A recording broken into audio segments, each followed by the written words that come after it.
அவர் சிறியவனை புழுதியிலிருந்து எடுத்து எளியவனை குப்பையிலிருந்து உயர்த்துகிறார். அவர்களை பிரபுக்களோட உட்காரவும் மகிமையுள்ள சிங்காசனத்தை சுதந்திரிக்கவும் பண்ணுகிறார். பூமியின் அஸ்திபாரங்கள் கர்த்தருடையவைகள், அவரே அவைகளின் மேல் பூச்சகரத்தை வைத்தார். He raised up the poor out of the dust and lifted up the beggar from the dunghill to set them among princes and to make them inherit the throne of glory. For the pillars of the earth are the Lord's, and he had set the world upon them. இங்கே சொல்லப்பட்டிருக்கிறது, அவர் சிறியவனை புழுதியிலிருந்து எடுக்கிறார். Here it is written, he raiseth up the poor out of the dust, எளியவனை குப்பையிலிருந்து உயர்த்துகிறார். lifteth up the beggar from the dunghill, பிரபுக்களோடு உட்கார வைக்கிறார். set them among princes, மகிமையான சிங்காசனத்தை சுதந்திரிக்கவும் பண்ணுகிறார். makes them to inherit the throne of glory. இந்த மகிமையான சிங்காசனம் என்பது மனுஷகுமாரன் வீற்றிருக்கிற ஒரு ஸ்தானம். Throne of glory is the position where the Son of Man is seated. மத்தேயு 25:31 நாம் இதை பார்க்க முடியும். Matthew 25:31 we see about this. அன்றியும் மனுஷகுமாரன் தமது மகிமை பொருந்தினவராய் சகல பரிசுத்த தூதரோடும் கூட வரும்போது தமது மகிமையுள்ள சிங்காசனத்தின் மேல் வீற்றிருப்பார். When the Son of Man shall come in his glory and all the holy angels with him, then shall he sit upon the throne of his glory. மகிமையான சிங்காசனம் என்பது ஒரு தேவனோடு இருக்கக்கூடிய ஒரு அனுபவம். Throne of glory is the experience of being seated with God. சிங்காசனம் என்பது மனிதனுக்காக தேவன் ஆயத்தமாக்கி காத்து இருக்கிறதான ஒரு ஸ்தலம். Throne is a place where God awaits for his children to arrive. பிரியமானவர்களே, இன்றைக்கு நான் இதை குறித்து உங்களோடு பேசும்படியாக ஆவியானவரால் ஏவப்படுகிறேன். Beloved, I am urged by the Spirit of God to speak about this to you. முதலாவது நாம் எளியவர்கள். First of all, we are poor. முதலாவது நாம் சிறியவர்கள். We are poor. இன்னொரு விதத்தில் நாம் சொன்னால் நாம் குப்பையிலே புழுதியிலே கிடந்தவர். In another words, we are found from the dust. இந்த புழுதி குப்பை என்றால் என்ன அர்த்தம்? What does this dust mean? இந்த புழுதி ஒரு மனுஷன் துக்கமா இருக்கும் பொழுது தலையில அள்ளி போடக்கூடியது. Dust is that which man casts on his head when he is grieved. இன்னொரு பகுதியில பார்க்கும் பொழுது புழுதி சர்ப்பத்தினுடைய இரை. In another sense, dust is a prey of the serpent. ஏசாயா 65:25 இந்த வார்த்தை சொல்லப்பட்டிருக்கிறது. Isaiah 65:25 we see about this. புழுதி ஓநாயும் ஆட்டுக்குட்டியும் ஒருமித்து மேயும், சிங்கம் மாட்டைப் போல வைக்கோலை தின்னும், புழுதி சர்ப்பத்துக்கு இரையாகும். The wolf and the lamb shall feed together, and the lion shall eat straw like the bullock, and dust shall be the serpent's meat. புழுதியிலிருந்து ஒரு மனுஷனை தூக்குகிறார் எடுக்கிறார் என்று சொன்னால் சர்ப்பத்துக்கு இரையாக வேண்டிய நம்மை அவர் தூக்கி எடுக்கிறார் என்று அர்த்தம். When it said the Lord lifts up a man from the dust, it means the Lord lifts up a man who is supposed to become a serpent's meat. நமக்கு விரோதமாக எத்தனையோ வல்லமைகள் எழும்பினது நமக்கு தெரியும். We do know that many powers did rise up against us. உங்களுடைய வேலையிலே, உங்களுடைய விவாக வாழ்க்கையிலே, உங்களுடைய தனிப்பட்ட பாதையிலே, இந்த விசுவாசத்துக்கு வந்த பின்பும் வருகிறதுக்கு முன்பும் உங்களுக்கு விரோதமாக எத்தனை சர்ப்பம் உங்களை அழிக்கும்படியாக எழும்பினது என்று உங்களுக்கு நன்றாக தெரியும். You know well how many serpents did rise up against you to destroy you in your family life, in your personal life, and before and after coming into the faith. கொஞ்சம் இடம் கொடுத்திருந்தால் அவைகள் உங்களை ஒன்றுமில்லாமல் ஆக்கியிருக்கும். Had you given a little room, it would have made you nothing. மனிதர் எங்களுக்கு விரோதமாக எழும்பும் பொழுது கர்த்தர் தாமே எங்கள் பக்கத்தில் இராவிட்டால் அவர்கள் எங்களை உயிரோடு விழுங்கி இருப்பார்கள் என்று ஒரு மனிதன் சொன்னான். And the man of God said, if when men rose up against us, had God not been with me, we would have raised up alive. இன்னொரு பகுதியிலே நாம் பார்க்கும் பொழுது, In another sense to see, உலகத்திலே நாம் ஒரு குப்பையாக இந்த பாதையில் வந்த பின்பு எண்ணப்படுகிறோம். after coming into this path, we are considered dust to this world. முதலாம் கொரிந்தியர் 4:13 பவுல் சொல்கிறார், நாங்கள் உலகத்துக்கு ஒரு குப்பையாக காணப்படுகிறோம். 1 Corinthians 4:13 St. Paul says, we are found in offscoring, a dust for the world. இப்படி குப்பையாக எல்லாரும் துடைத்து போடும் அழுக்காக இருந்த நம்மை தேவன் தேடி கண்டுபிடித்து உயர்த்தும்படியாக அவர் சித்தம் கொண்டார். We who are found as the filth of the world and an offscoring of all things, the Lord is desirous to lift us up. இங்கே சொல்லி இருக்கிறது, அவர் எளியவனை, அவர் சிறியவனை புழுதியிலிருந்து குப்பையிலிருந்து எடுக்கிறார். Here it is said, he raiseth up the poor out of the dust and beggar from the dunghill. எப்படி ஒரு மனிதனை அப்படி செய்ய முடியும்? How can God do a man like that? அது முடியுமா?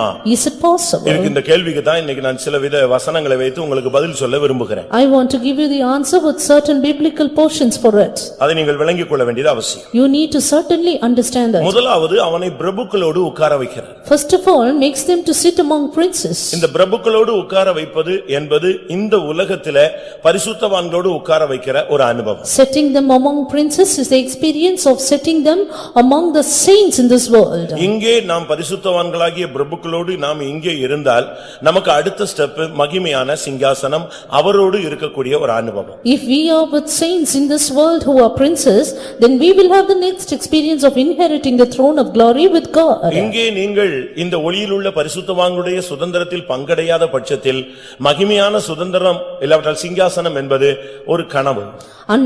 Unless you partake of the inheritance of the saints in light, throne of glory will be simply a dream to you. கொலோசியர் முதலாம் அதிகாரத்தை நாம் பார்க்கும் பொழுது Turning to Colossians 1, 12ஆம் வசனம் என்ன சொல்லுகிறது? what does verse 18 say? ஒளியிலுள்ள பரிசுத்தவான்களே சுதந்திரத்தில் பங்கடைவதற்கு நம்மை தகுதியுள்ளவர்களாக்கினவரும் அடுத்த வசனம். இருளின் அதிகாரத்தினின்று நம்மை விடுதலையாக்கி தமது அன்பின் குமாரனுடைய ராஜ்யத்துக்கு உட்படுத்தினவருமாயிருக்கிற பிதாவை ஸ்தோத்திரிக்கிறோம். 12 in English. Giving thanks unto the Father which hath made us meet to be partakers of the inheritance of the saints in light. கர்த்தருடைய பரிசுத்த நாமத்துக்கு மகிமை உண்டாவதாக. Glory be to God's holy name. ஒரு மனிதன் முதலாவது இந்த உலகத்துல ரட்சிக்கப்படும் பொழுது அவன் ஒரு சாதாரண விசுவாசியாக அனுதாபியாக ஒரு சப்ஸ்கிரைபராக அவன் இருந்து விடக் கூடாது. A man first of all when he is saved in this world, he should no longer remain as a subscriber. நாம் இந்த சபையில ஒளியிலுள்ள பரிசுத்தவான்களுடைய சுதந்திரத்தில் பங்கடைய வேண்டும். We should be partakers of the inheritance of the saints in light. இல்லாவிட்டால் அன்பின் குமாரனுடைய ராஜ்யமாகிய சபையிலே நாம் பங்கடைய வேண்டும். Or we should be partakers in the church which is the kingdom of his dear son. ஒளியிலுள்ள பரிசுத்தவான்கள் என்று சொல்லும் பொழுதே ஒளியில் இல்லாத பரிசுத்தவான்களும் உண்டு என்பதை நாம் விளங்கிக் கொள்ளவும் வேண்டும். Saints in light, we have to understand there are saints who are not in light. இங்கே இந்த உலகத்தில் பிரபுக்களோட உட்கார்வோம். And sitting them among princes of this world. நான் சுமார் 4 பேரை உங்களுக்கு முன்பாக வைக்க விரும்புகிறேன். I want to place 4 people before you. அவர்கள் எப்படி இந்த உலகத்தில் சிங்காசனத்தை சுதந்தரித்தார்கள்? And how they inherited throne in this earth. எங்கே இருந்து அவர்கள் எங்கே போனார்கள்? From where to where. எப்படி அவர்களுடைய வாழ்க்கை அவர்களை அந்த இடத்துக்கு கொண்டு போனது? And what kind of their life made them to inherit that place. இதை குறித்து நாம் விளங்கிக் கொள்ள வேண்டியது அவசியம். We need to understand this. ஒருவேளை நாம் ஆள பிறந்தவர்களாக இருக்கலாம். Maybe we are called to reign. சிங்காசனத்துக்காக பிறந்தவர்களாக இருக்கலாம். And we are called for the throne. இதெல்லாம் நம் விசுவாசத்திலே சொல்லக்கூடிய வார்த்தைகள். These are words of faith. ஆனால் நம்முடைய ஸ்திதி, நம்முடைய ஸ்தானம், நம்முடைய உண்மையான தன்மை என்னன்னு சொன்னா நாம் குப்பையிலும் புழுதியிலும் கிடக்கிறவர்கள். But actually our dignity, our position is that we are found out of the dust. எப்படி இந்த மனுஷனை அவ்வளவு தூரம் கொண்டு வர முடியுமா? How can such a man be brought to that place? Is it possible? ஒரு மனிதனுடைய வாழ்வை சாதாரண நிலையிலிருந்து சிங்காசனத்துக்கு மாற்றுவது எது? And what is that which makes a man turn from his ordinary state to the throne? புழுதியில கிடந்தவனை, He who was in the dust, குப்பையில கிடந்தவனை, he who was in the dunghill, இல்லாவிட்டால் சிறியவனை, எளியவனை he who was poor and beggar. எப்படி சிங்காசனத்துக்கு கொண்டு வந்தார்னு உங்களுக்கு நான் சில வார்த்தைகளை சொல்ல வாஞ்சிக்கிறேன். I want to tell you a few words how he can be taken to the throne. முதலாவது தானியேலை எடுத்துக்கொள்ளலாம். First of all, consider Daniel. தானியேலை எப்படி கர்த்தர் சிங்காசனத்துக்கு கொண்டு வர முடிந்தது? How could Daniel be promoted to the throne? அவன் ஒரு சாதாரண ஒரு அடிமை. He was just an ordinary captive. ஒரு வாலிபன். A young man. அடிமைன்னா என்ன செய்வாங்க தெரியுமா? அந்த தேசத்துல இருந்து இன்னொரு தேசத்துக்கு பிடிச்சிட்டு போறாங்கன்னா என்ன பண்ணுவாங்க தெரியுமா? Normally slaves taken as captives from one land to another. நீங்க சரித்திரத்துல படிச்சிருக்கலாம் இல்ல CDsல பார்த்திருக்கலாம். You could have read in histories and in CDs you would have seen it. கழுத்துல ஒரு ரிங் போடுவாங்க. They will have a ring in their neck. கையில 2 chain போடுவாங்க. 2 chains in their hands. கால்ல 2 செயின் போடுவாங்க. And fetters in their legs. ஒருத்தன் தோள்ல ஒருத்தன் கை வச்சிட்டு இப்படியே குருட மாதிரி அடிச்சு இழுத்துட்டே போவாங்க. And they will beat them and drag them, placing their hands one upon another. வேலை செய்யும்போது தான் அவங்களுக்கு கைகள்ல இருந்து விடுதலை கிடைக்கும். Only when they are at work they will be freed in their hands. நீங்க சில CDs பாத்தீங்கன்னா தெரியும். And in certain CDs you can know that. வேலை செய்யற இடத்துல இருந்து கூட ஓடி போயிடுவாங்கன்னு கால்ல செயின் போட்டு வச்சிருப்பாங்க. And fearing that they will flee away from that place, they will be chained in இப்படி their ஒரு feet. அடிமைத்தனத்துல வாழ்ந்ததான ஒரு வாலிபன் தான் தானியேல். And Daniel was once such captive under slavery. ஆனா இப்ப அடிமைத்தனத்துல இருக்கிற மனுஷனை கர்த்தர் இப்ப சேஞ்ச் பண்ண போறார். But this man who was under slavery, God is going to change him. இந்த அடிமைத்தனம் என்பதை நான் உங்களுக்கு வித்தியாசப்படுத்தி சொல்ல விரும்புகிறேன். And I want to change this captivity. அதாவது பாவத்துக்கு அடிமையா இருக்கிற ஒரு தன்மை இருக்கிறது. And there is an experience of being captive to sin. மாம்சத்துக்கு அடிமையா இருக்கிற ஒரு தன்மை இருக்கிறது. An experience of being servant to flesh. பிசாசுக்கு அடிமையா இருக்கிற ஒரு தன்மைகள் இருக்கிறது. And even slave to the devil. சில பொல்லாத பழக்கவழக்கங்களுக்கு அடிமைகளா இருக்கிற சில தன்மைகள் இருக்கிறது. And certain slavery to evil habits. ஒரு சிலர் எல்லாம் பாருங்க ஒரு 2 இன்ச் பீடிக்கு அடிமையா இருப்பாங்க. Some people are under slave to 2-inch beedies. அது கிடைக்கலன்னா கட்டபிடி கூட அதாவது அடிச்சு எவனாவது அடிச்சு இழுத்துட்டு போனத அது போய் எடுத்து குடிச்சிட்டு இருக்கிற பைத்தியக்காரன்லாம் நம்முடைய சபையிலே இருக்கலாம் வெளியே இருக்கலாம். And there are people in the church and outside the church who being slave to it, if they don't get it finally the fallen ones they take and use it. அந்த சென்ஸ் அந்த அறிவு work பண்ணாம நின்றுது. Because their sense stops working. ஏதாவது ஒன்னு எடுத்து அடிக்கணும்ங்கற ஒரு ஆவி போராடுது. They want to take some or the other thing and smoke. இதை குறித்து பவுல் பேசும்பொழுது ரோமருக்கு எழுதின நிருபத்திலே பேசும்பொழுது நாம் பாவத்துக்கு அடிமைகளாக இருந்தோம் என்று சொல்கிறார். About this St. Paul says in Romans we were servants to sin. ரோமர் 6ஆம் அதிகாரம் 19ஆம் வசனத்தை நீங்கள் படித்து பார்த்தால் முன்னே நாம் பாவத்துக்கு அடிமைகளாக நம்முடைய அவயவங்களை அடிமைத்தனத்துக்கு ஒப்பு கொடுத்திருந்தோம். Romans 6:19 we had yielded our members as servants to sin. ஆனா அதிலிருந்து கர்த்தர் நம்மை வெளியே கொண்டு வந்துட்டார். But now the Lord has brought us out. ஆனா இப்போ நம்ம சிங்காசனத்துக்கு போகணும். And we have to get up to the throne. இவன் ஒரு அடிமை. He is but a slave. இந்த அடிமை சிங்காசனத்துக்கு போகணும். But this slave need to go to the throne. ஆனால் தானியேல் எந்த பாவத்துக்கு அடிமையானவன் அல்ல. But Daniel was not slave to any sin. அவன் எதுக்கு அடிமையாக இருந்தான்? But what was he under the slavery? ரோமர் 6ஆம் அதிகாரம் 22ஆம் வசனத்தை வாசிக்கலாம். Romans 6:22. அவன் எதுக்கு அடிமையாக இருந்தான்? For what was he a servant? அருமையான சகோதரனே சகோதரியே, நீ எதுக்கு அடிமையாக இருக்கிறாய்? Beloved brother sister, to what are you a servant? ரோமர் 6:19 சொல்லப்பட்ட அடிமைத்தனமா, ரோமர் 6:22 சொல்லப்பட்ட அடிமைத்தனமா? Is it the slavery mentioned in Romans 6:19 or Romans 6:22? ரோமர் 6:19 உள்ள அடிமைத்தனத்தில் நீ இருந்தால் உனக்கு பாதாளம். If you are in 6:19 the slavery, then hell is meant for ரோமர் you. 6:22 உள்ளதானே அந்த அடிமைத்தனத்தில் இருந்தால் உனக்கு சிங்காசனம். If you are a servant as said in 6:22, his throne is meant for you. இப்பொழுது நீங்கள் பாவத்தினின்று விடுதலையாக்கப்பட்டு தேவனுக்கு அடிமைகளானதினால் பரிசுத்தமாகுதல் உங்களுக்கு கிடைக்கும் பலன் முடிவோ நித்திய ஜீவன். But now being made free from sin and become servants to God, ye have your fruit unto holiness and the end everlasting life. கர்த்தருடைய பரிசுத்த நாமத்துக்கு மகிமை உண்டாவதாக. Glory be to God's holy name. ரெண்டு விதமான அடிமைத்தனம் இருக்கிறது. Two kinds of slavery. நீங்கள் எல்லாரும் பாவத்திலிருந்து விடுதலை பெற்றவர்கள் என்று நான் விசுவாசித்து இந்த பிரசங்கத்தை வைக்கிறேன். I place this message believing you are freed from sin. நான் ஏற்கனவே சொன்னேன் 6:19 படி நீங்கள் பாவத்துக்கு அடிமைகளா இருந்தால் இந்த பிரசங்கம் உன்னை சிங்காசனத்துக்கு கொண்டு போகாது. If you are servants to sin as 6:19 says, this will not take you to the throne. நீங்கள் 6:22 படி தேவனுக்கு அடிமைகளாக இருந்தால் பரிசுத்தமாகுதல் உங்களுக்கு கிடைக்கும் பலன் முடிவோ நித்திய ஜீவன் இல்லாவிட்டால் மகிமையான சிங்காசனம். But as 6:22 says, if you are servants to God, fruit is holiness and the end everlasting life or throne. உங்கள் எத்தனை பேருக்கு நீங்கள் தேவனுக்கு அடிமைகளாக மாறிவிட்டீர்கள்? How many of you have become servants to God? அடிமையினுடைய முதல் தன்மை என்ன? First attribute of a servant, சுயம் இல்லாதவன். no self. அதான் அவனுடைய மெயின் அடிமைன்னு சொன்னா அவனுக்கு செல்ஃப் கிடையாது. He has no self, that is his first quality. தம்பி போகலையா? இல்ல சொல்லல, நான் போகல. Brother, are you not going because you did not say? நீ ஒண்ணுமே பேச மாட்டேங்கற, இல்ல பேச சொல்லல, அதனால நான் பேசல. You are not speaking anything, they did not ask me to, so I did not. நீ அங்க போலையா? போக முடியாது. I not going there, I cannot. ஏனென்றால் சுயமாய் வரவில்லை, சுயமாய் பேசவில்லை, சுயமாய் இயேசு கிரியை செய்யவில்லை. ஏனென்றால் அவர் இந்த பூமியில வரும்பொழுது பிதாவுக்கு அடிமையாகத்தான் வந்தார். Because Jesus did not live according to himself, did not speak by his own self, did not work according to his own self, because he was sent by the Father. பிலிப்பியர் 2ஆம் அதிகாரத்தில் நான் பார்க்கும் பொழுது Philippians 2 says, 7ஆம் வசனத்தில் என்ன சொல்லி இருக்கிறது? What is it said in verse 7? அடிமையின் ரூபம் எடுத்தவர். He took the form of a servant. அவர் அடிமையின் ரூபம் எடுத்தபடியால் அவருக்கு சுயமா பேச முடியாது. Because he took the form of a servant, he cannot speak of his own self. சுயமா எதையும் செய்ய முடியாது. He cannot do of his own self. சுயமா எங்கேயும் போக முடியாது. He cannot go anywhere of his own self. இப்படி யாராவது இங்க இருக்கீங்களா? Is anyone like that? சுயமா நான் எங்கேயும் போக முடியாது, சுயமா எங்கேயும் வர முடியாது, சுயமா எதையும் செய்ய முடியாது, என்னுடைய கருத்துக்கள் என்று நான் ஒன்னு சொல்ல முடியாது, அப்படி நான் தேவனுக்கு அடிமையா ஒப்பு கொடுத்திருக்கிறேன்னு சொல்றவங்க யாராவது இருக்கீங்களா? புருஷனுக்கு வேற அடிமையா இருக்கேன்னு சொல்லலாம், தேவனுக்கு அடிமைகளா அப்படி இருக்கிறவங்க யாராவது இருந்தா கை வைத்துங்க பார்க்கலாம். You may say you are a servant to your husband, but are you a servant to God with no opinion, no work, no deed, no walk after your own self? கிடையாது. No one. நாம ஒரு map போட்டு கையில கொடுத்து இதற்கு grand பண்ணுங்க சுவாமி, இயேசுவின் நாமத்தில் கேட்டுக்கொள்கிறேன் பிதாவே, முடிக்கிறோம். ஏன்னா அவர் வேற வழியே இல்லாம அதுல சைன் பண்ணணும்னு நம்ம அவரை கழுத்தை பிடிச்சி நெருக்கிறோம். We just oppress God by his neck so that he may grant our petitions. ஆனா இயேசு சொல்றாரு, But Jesus says, நான் சுயமாய் வரவில்லை, I did not come of my own சுயமாய் self, பேசவில்லை, I did not speak of நான் myself, சுயமாய் கிரியை I did செய்யவில்லை. not work of myself. எனக்கு எத்தனையோ வசனங்கள் ஆதாரங்கள் உண்டு, நான் இப்ப அதுக்குள்ள போக விரும்பல. There are so many referential supports, but I don't go into it. இப்படி தேவனுக்கு அடிமையாக ஒரு மனிதன் தன்னை முதலாவது மாற்ற பழக்குவிக்கப்பட வேண்டும். Likewise, first of all, a man should be habituated to become servants to God. ஒரு தாய் தன்னுடைய பிள்ளைக்கு சுகம் இல்லைன்னு சொன்னா அதுக்கு ஏத்த மாதிரி தன்னை அவள் மாற்றிக்கொள்கிறாள். A mother changes herself to if her child is not well. எப்படி நாம் தேவனுக்காக நம்மை மாற்றிக்கொள்ள வேண்டியது அவசியம். It is in such a way we have to change ourselves for எத்தனை God. பேர் தேவனுக்கு அடிமைகளாக உங்களை மாற்றப் போகிறீர்கள்? How many of you will change to become servants of இவன் God? பாவத்துக்கு அடிமையானவன் அல்ல. We are not servants to sin anymore. இவன் பாபிலோனில் இருந்தான்.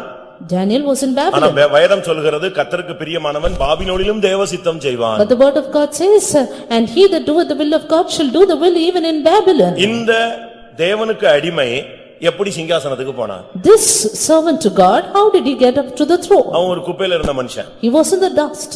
கேள்வி கேட்காம அடிப்பாங்க. And they would beat him without question. தப்பு செய்யாமலே அடிப்பாங்க. Without any mistakes, they would beat him. வேலையே இல்லாம வேலை வாங்குவாங்க. Without job, they would get him worked down. லைஃப்ல கேரண்டி கிடையாது. No life guarantee. ஃபியூச்சரை பத்தி எந்த ஆசையும் கிடையாது. No desire about the future. ஏன்னா என்னைக்கு ஃபியூச்சர் நிக்கும்னு தெரியாது. Because they do not know when they would end their life. ராஜா சிரச்சேதம் பண்ண சொல்லிட்டான், யூதாவுல இருந்து பிடிச்சிட்டு வந்த எல்லாரையும் சிரச்சேதம் பண்ண சொல்லிட்டானா அடுத்த செகண்ட் எல்லாருடைய தலையும் கீழ போய்டும். If the king's decree is to behead, then the next second they would be beheaded. இப்படி ஒரு நிராதரவான ஒரு நிலவரத்துல இருந்த மனுஷனை கர்த்தர் சிங்காசனத்துக்கு கொண்டு போறேன்னு சொல்றார். This man who was an unstable life, the Lord says, I will take you to the throne. அவனை எப்படி கொண்டு போனாருங்கறத நான் இன்னைக்கு சொல்லப் போறேன். And I want to say how it could be done. அது நமக்கு எல்லாருக்கும் தெரிஞ்சதுதான். ஆனா உங்களுக்குல ஒரு சிலருக்கு சிங்காசனம் கிடைக்குமான்னு டவுட் இருக்கு. அதனால உங்களுக்கு சொல்ல வேண்டியது அவசியம். It's well known to all of us, but some of you doubt whether you get the throne. That's why I want to say this. தானியேலின் புத்தகம் முதலாம் அதிகாரத்தை நான் பார்க்கும் பொழுது Turning to Daniel chapter 1, 8ஆம் வசனத்துல verse 8, அவனுடைய பிரதிஷ்டை, his consecration, அவனுடைய தீர்மானம், his decision. ஒரு தேவனுடைய பிள்ளையினுடைய பிரதிஷ்டை தான் அவனை ஃபர்ஸ்ட் சிங்காசனத்தினுடைய முதல் ஸ்டெப்புக்கு கொண்டு வருது. It is the consecration of a child of God which will take him to the first step to the throne. ஒரு விசுவாசி ஒரு ஊழியக்காரனுடைய பிரதிஷ்டை தான் அவனுடைய அடையாளம். It is the consecration of the servant of God and the believer which is a sign. உன் பிரதிஷ்டையை பார்த்தே உன்னை யாருன்னு கண்டுபிடிச்சிடலாம். With your consecration they can find out who you are. இரண்டாம் ராஜாக்கள் முதலாம் அதிகாரத்துல பார்க்கும் பொழுது Turning to 2 Kings chapter ஒரு 1, ராஜாவின் வேலைக்காரர்களை எலியா சந்திக்கிறான். we see Elijah met a servant of a இப்போ king. அந்த ராஜாவின் வேலைக்காரர்கள் திரும்பி போகிறார்கள். Now the servant of king, they went back. அப்ப அந்த ராஜா கேக்குறான் அவன் பேர் என்னன்னு. Then the king asked, what is his name? ரெண்டு ராஜாக்கள் 1:8ல நம்ம பார்க்கலாம். 2 Kings 1:8. அப்ப அவங்க சொல்றாங்க பேர் தெரியலன்னு. Then they said, we don't know about சரி him. அவன் எப்படி இருந்தான்னு சொல்லு. Then how was he? அப்ப அவன் சொல்றான் ஒட்டக மயிர் உடைய அவன் மயிர் உடையை தரித்திருந்தான். A hairy man girt with the girdle of a வார்க்கச்சையை leather. தன் அறையில் கட்டி இருந்தான். Leather about his loins. அவனுடைய Dress தான் அவனுடைய பிரதிஷ்டை தான் இவன் யாருங்கற அடையாளத்தை சொல்லி கொடுத்தது. It was his consecration, his dress which revealed who he was. உங்களுடைய பிரதிஷ்டை என்ன? What is your consecration? ஊழியக்காரர்களுக்கு பிரதிஷ்டை இருக்கு, விசுவாசிகளுக்கு பிரதிஷ்டை இருக்கு. There's a consecration for the servants of God and believers. நான் அத கொஞ்ச நாளா பேசிட்டே வர்றேன்.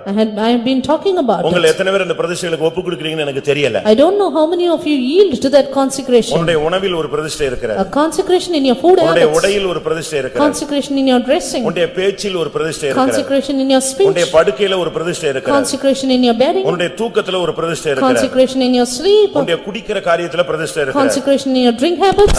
இன்னும் நீ பல தீர்மானங்களை எடுக்க வேண்டியது அவசியம். And then many more consecrations you need to கண்ணுல ஒரு make. தீர்மானம் இருக்க வேண்டியிருக்கு. A covenant in your eyes. இப்படி நான் சொல்லிட்டே போவேன், இங்க யாரும் உட்கார மாட்டீங்க. And likewise if I continue, nobody will sit இப்படி here. எல்லாம் யாராலங்க இருக்க முடியும்? Oh, who can be like this? உங்களுடைய அழைப்புக்கேற்ற பிரதிஷ்டையை மட்டும் நீங்க தீர்மானித்துக் கொள்ளுங்க. But you just decide a consecration according to your calling. இந்த பிரதிஷ்டைன்னு சொன்ன உடனே புருஷன் மனைவியா இருக்கிறவங்க ஒருத்தருக்கு ஒருத்தர் பேசி தான் ஒரு பிரதிஷ்டையை எடுக்கணும். When we say that consecration, husband and wife should speak to one another and make the consecration. ஏனென்றா ஒருத்தருக்கு ஒருத்தர் அடிமை. Because they are servants to one இவங்க another. அவங்களுக்கு அதிகாரி, அவங்க இவங்களுக்கு அதிகாரி. And this man is all lord over him and she is lord over her. யோபு 31:1 பார்க்கும் பொழுது When we see Job 31:1, தன்னுடைய கண்களோடு அவன் உடன்படிக்கை பண்ணினான் என்று வேதம் சொல்லுகிறது. the word of God says he made a covenant with his eyes. சங்கீதம் 17:3 என்ன சொல்லுகிறது? Psalm 17:3, what does it say? என் வாய் மீறாதபடி நான் தீர்மானம் பண்ணினேன் என்று சொல்லி இருக்கிறது. I have made a decision that my tongue transgress not. தானியேல் 1:8 என்ன சொல்லுகிறது? Daniel 1:8, what does it say? ராஜ போஜனத்தினால் என்னை தீட்டுப்படுத்த மாட்டேன் என்று தீர்மானம் பண்ணுகிறான். He purposed that he would not defile himself with the king's meat. 132ஆம் சங்கீதம் ஒரு 5 வசனங்களை பார்க்கும் பொழுது Psalm 132, the first 5 verses. அங்கே வேதம் என்ன சொல்லுகிறது? தாவீது என்ன என்ன சொல்லுகிறான்? What does David and the word of God say? யாக்கோபின் வல்லவருக்கு ஒரு வாசஸ்தலத்தை காண மட்டும் என் படுக்கையாகிய கட்டிலில் நான் ஏறுவதில்லை, என் கண்களுக்கும் என்னுடைய நித்திரையும் உறக்கத்தையும் நான் வரவிடுவதில்லை. He says, I will not come into the tabernacle of my house, nor go up unto my bed, and no sleep to mine eyes or slumber to mine eyelids, until I find out a place for the Lord. ஒவ்வொரு தேவனுடைய பிள்ளைகளும் இப்படி சில பிரதிஷ்டைகளை பண்ண வேண்டியிருக்கிறது. Every child of God need to make such a consecration. உன்னுடைய பேச்சில பிரதிஷ்டை இருக்கணும். A consecration in your words. உன்னுடைய சாப்பாட்டுல பிரதிஷ்டை இருக்கணும். Consecration in your food. உன்னுடைய Dressல பிரதிஷ்டை இருக்கணும். Consecration in your dressing. உன்னுடைய கண்ணுல பிரதிஷ்டை இருக்கணும். Consecration in your eyes. உன்னுடைய தூக்கத்துல பிரதிஷ்டை இருக்கணும். Consecration in your sleep. உன்னுடைய படுக்கையில் பிரதிஷ்டை இருக்கணும். And consecration in your bed. அடுத்து நான் யாருக்கும் இடறலாய் இருக்க மாட்டேன் என்று ஒரு தீர்மானம் நீங்கள் பண்ண வேண்டும். Nextly you make a decision that I will not be an offense to anyone. இந்த பாயிண்ட் நீங்க புரிந்து கொள்ளுங்கள். And understand this point. நீங்களும் யாருக்கு இடறலா இருக்க கூடாது, யாரு நிமித்தமும் நீங்களும் இடற கூடாது. You should not be an offense to anyone, neither should you be offended because of others. சத்தியத்தை நீங்கள் சரியான விதத்தில் விளங்கிக் கொள்ள வேண்டும். Understand the truth in a proper sense. ரோமர் 14:13 பார்க்கும் பொழுது, Turning to Romans 14:13. ஒருவனும் தன் சகோதரனுக்கு முன்பாக anyone before his brother தடுக்களையும் இடறலையும் போடலாகாது என்றே தீர்மானித்துக் கொள்ளுங்கள். make a decision that you put no stumbling block or an occasion. ஒருத்தனுக்கு இடறல நான் வாழ மாட்டேன், என்னுடைய பேச்சோ பிரசங்கமோ நடவடிக்கைகளோ சிரிப்போ பழக்கம் எதுவுமே இடறல இருக்க கூடாது. my life or smile or walk or deed will not be an offense to others. நீங்க தானியேல் ஒரு பிரதிஷ்டை பண்ணானே ராஜபோஜனம் சாப்பிடல, மத்ததெல்லாம் சாப்பிட்டான், நல்லா பருப்பு கறி எல்லாம் சாப்பிட்டான், நம்ம பிராமின் மாதிரி சாப்பிட்டுக்கலாம், இத நான் பேச வரல.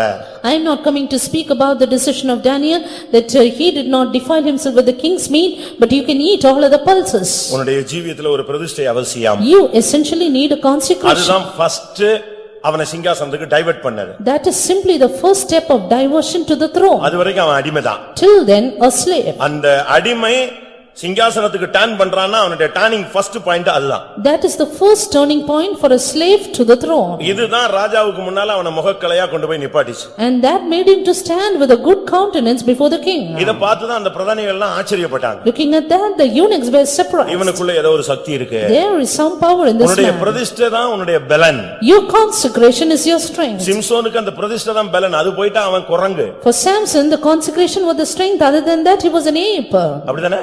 Is it not? அவனை வேடிக்கை பொருளாய் மாற்றினார்கள்னு சொல்லிருக்கு. யாரை வேடிக்கை பொருளா மாத்துவான்?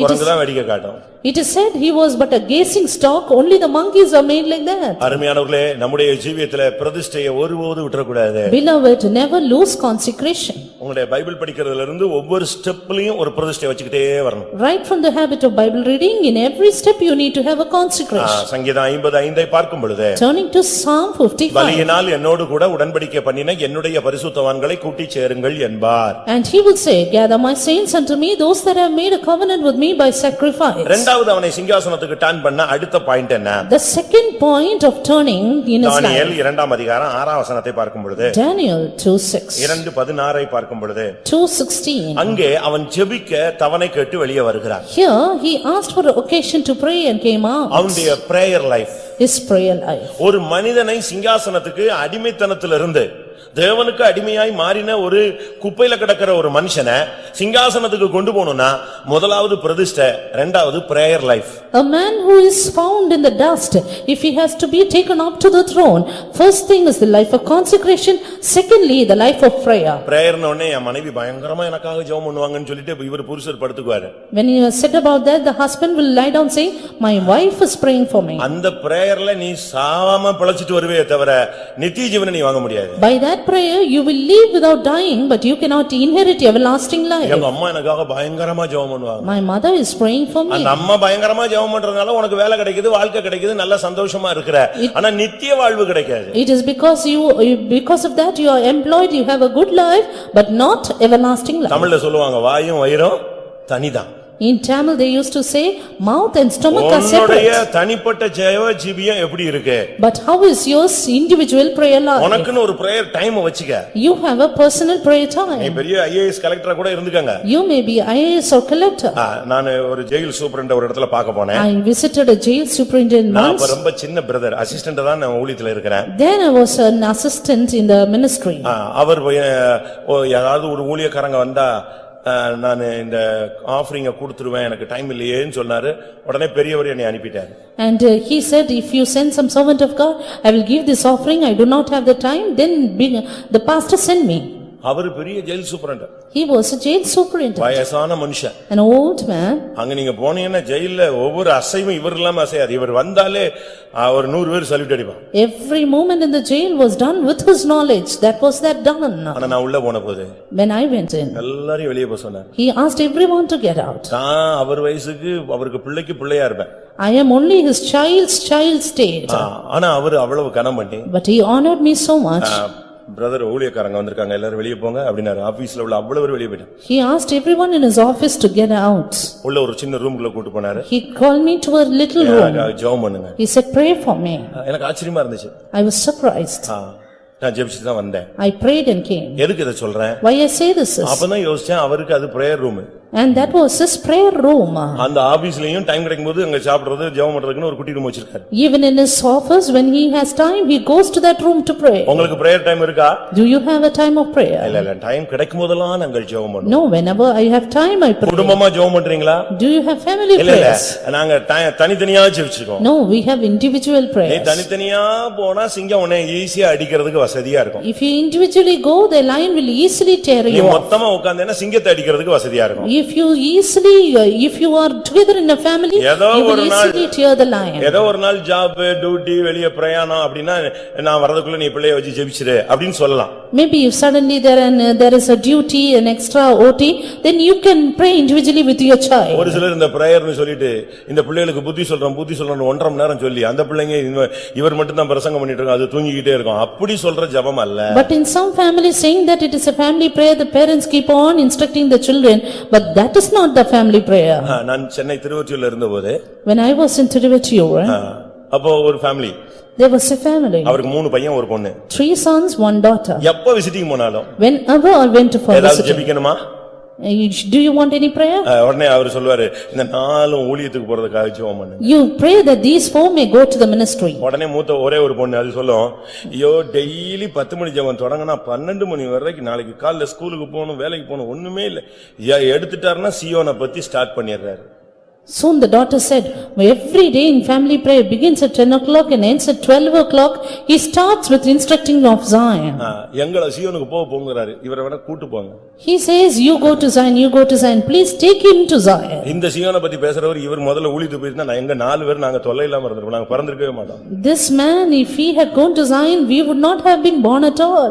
அந்த பிள்ளைகளுக்கு அது வெறுப்பா இருந்துச்சு. ஆனா அவர் சளைக்க மாட்டார் மனுஷன். அடுத்த நாள் அதே ஸ்டடி தான்.